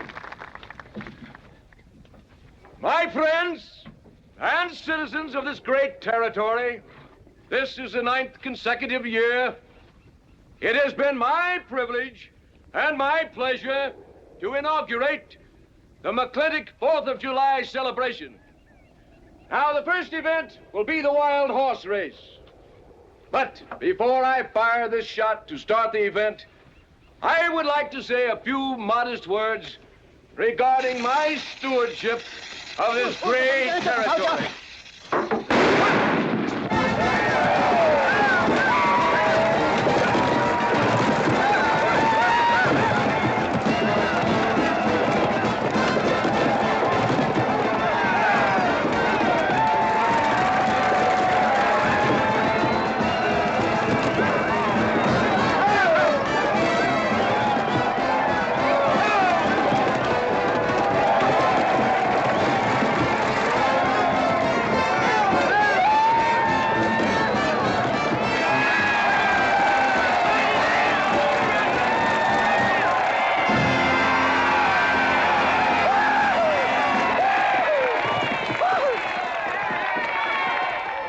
Professor Birnbaum. Gentlemen? Sheriff, here's your horse. Come on, get them all lined up. Come here, King. Now, boys, you all know the rules. It's twice around the inside, once around the outside. First cowboy that hits that finish line without busting that egg is the winner. And I caution you boys about some of them eggs, because some of them eggs are last year's holdovers. All right, mount up.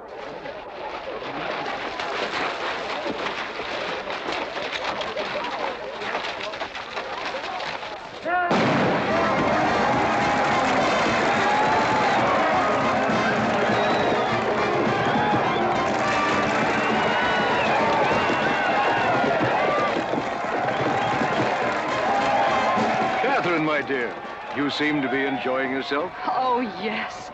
This is wonderful. It's the only thing I really do enjoy about this barbaric country, the 4th of July celebration. Well, Catherine, I've been here for 3 days. I haven't heard from you. Is anything wrong? Wrong? Well, I just hope that it hasn't been necessary for you to say anything to G.W. What are you talking about? Well, Catherine, you see, I'm in a rather delicate position, being governor of the territory and all. I just hope you haven't found it necessary to say anything about... About what? About you and me.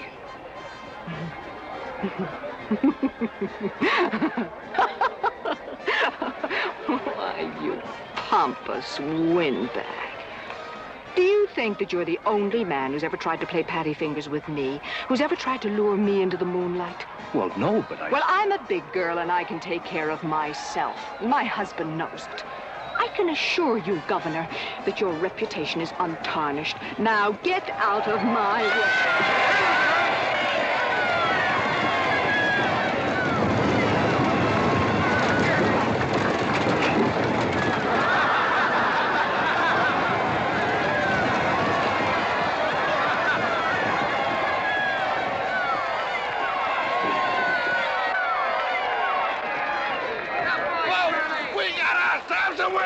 Curly Fletcher!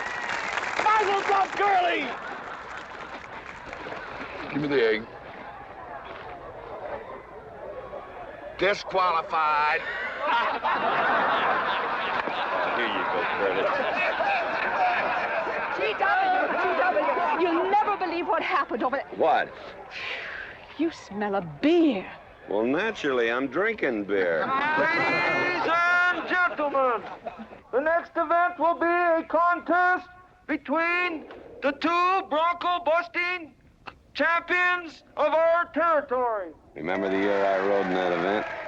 Wore your garters to hold up my sleeves? We had a bet, and I won it.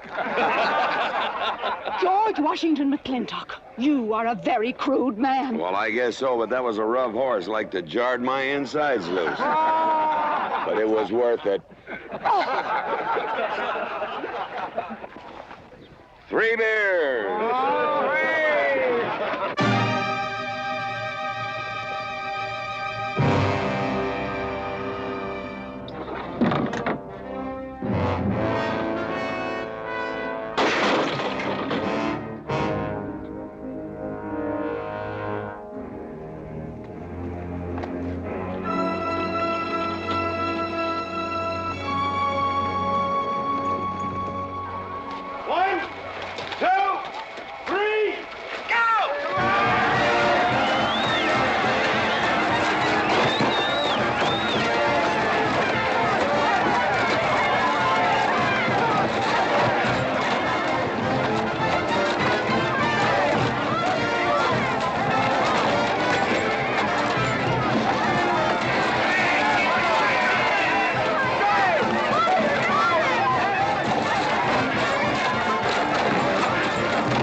so.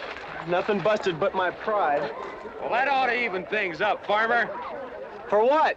Well, that sore nose you gave me the other day. Well, that ain't what's sore on him.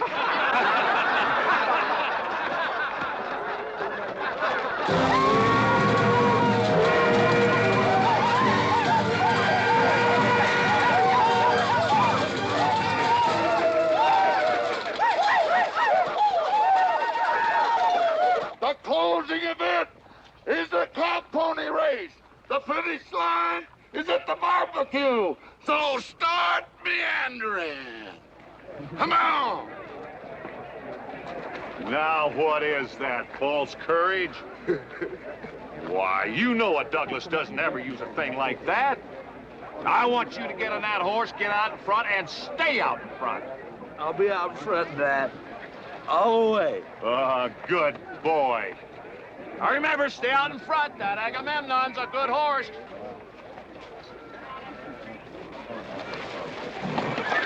Oh, Agamemnon.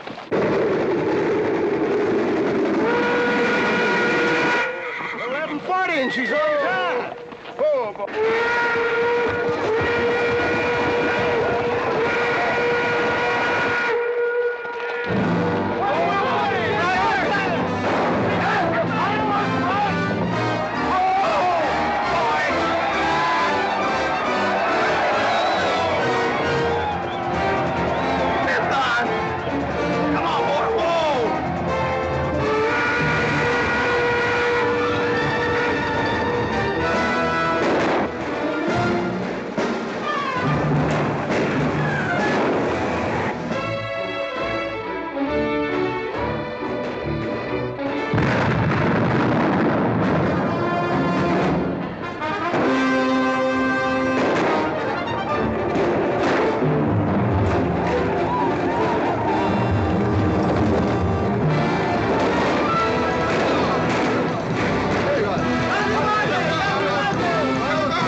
Whose idea was this stunt? God doggone it, they're my real book.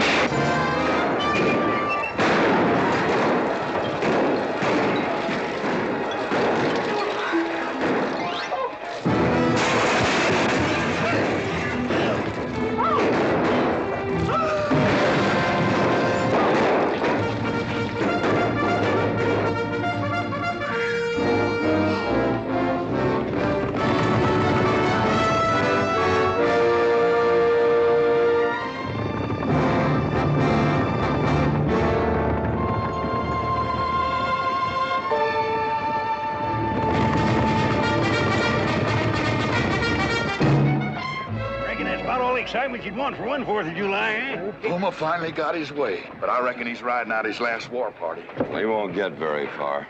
But one thing still has me puzzled. Where did they get the guns? I was wondering the same thing. My kidney's been bothering me. Bunny? GW!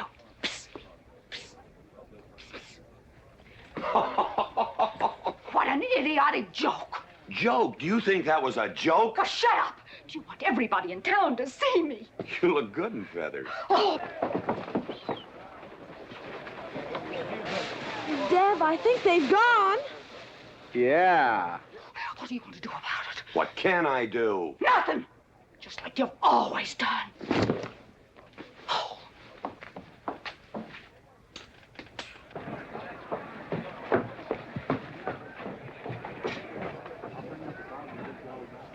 How long, GW? How long what? Catherine. She's been riding herd on you for 2 years now. I'm a peaceable man. But my father used to say, you raise your voice, it doesn't do any good. It's time to raise your hand. Well, I've been planning to do something about it. I'll have another talk with her. Talk to her? Talk to her? Talking won't do any good. Becky, have you seen your... What's been happening around here? You've got hay all over you. Been some mighty sneaky goings-on here during that raid, Mr. McLintock. Who was it said only a trollop would kiss a man before they were formally engaged? Oh, but we are engaged, sir. You are? That is, with your permission. Well, you've got it. Oh, Mrs. Warren? I think it's wonderful. I guess this is the only engagement that ever started off of a spanking. Mm-hmm. I reckon Birnbaum is right. All right. Lord bless us, this is gonna be a great day. Doggone it, folks. Let's don't let a little old Indian raid break up a good barbecue and a rodeo. Get a meat sound. Let's go. You contestants get ready for the cow pony race.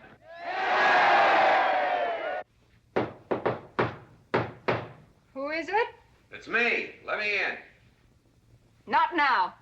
Right now. Are you insane? I want to talk to you. It'll have to wait. I've taken all I'm going to take from you. You are insane. You are going to tell me why you packed up, picked up, and walked out on me. 2 years ago, you remember, you came home from Denver with lipstick all over your clothes.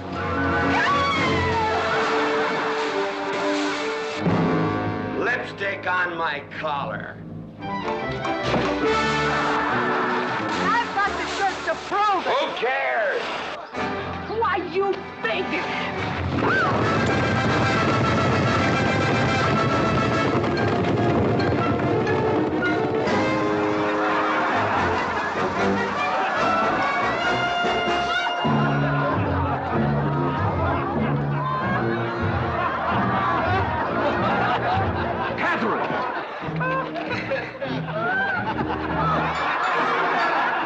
GW, you are a ruffian.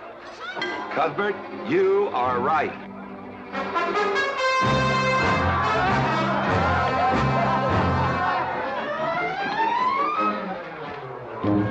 Well, what kind of a family is that?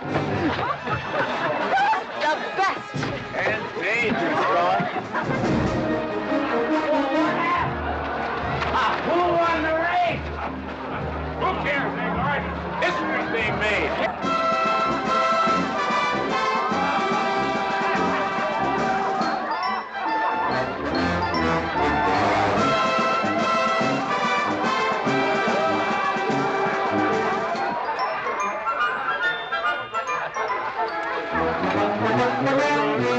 Yes, Rufus? I regret to inform you I've changed my mind about matrimony.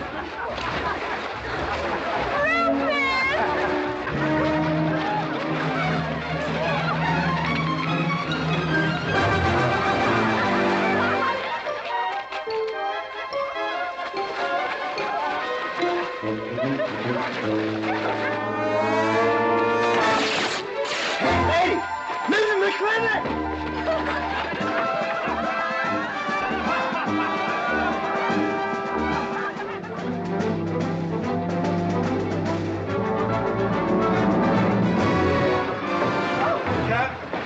Catherine! Keep him out of here. Hands up. All right, everybody out.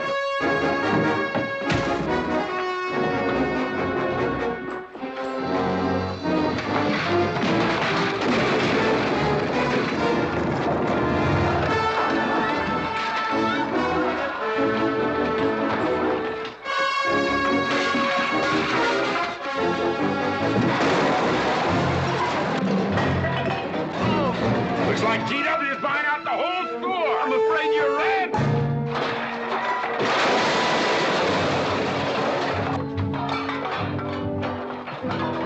Clowny family! Clowny family!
If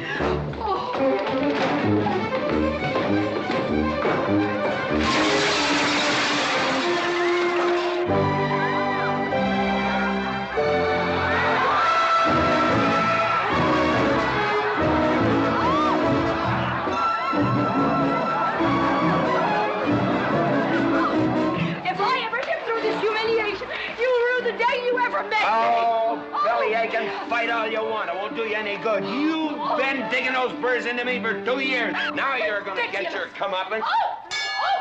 Thanks. My father would be proud of you! Now make him prouder.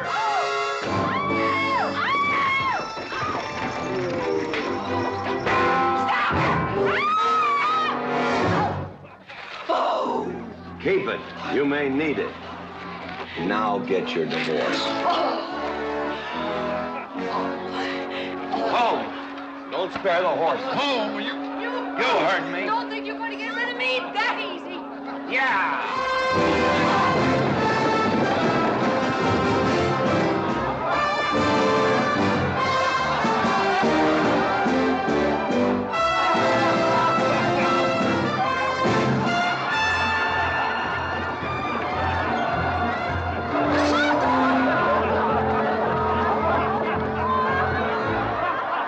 No more living in the capital? No. No more Newport in season? Nope. No more dancing at the governor's ball? No, GW. Happy days! 310 times without a miss. That's a record.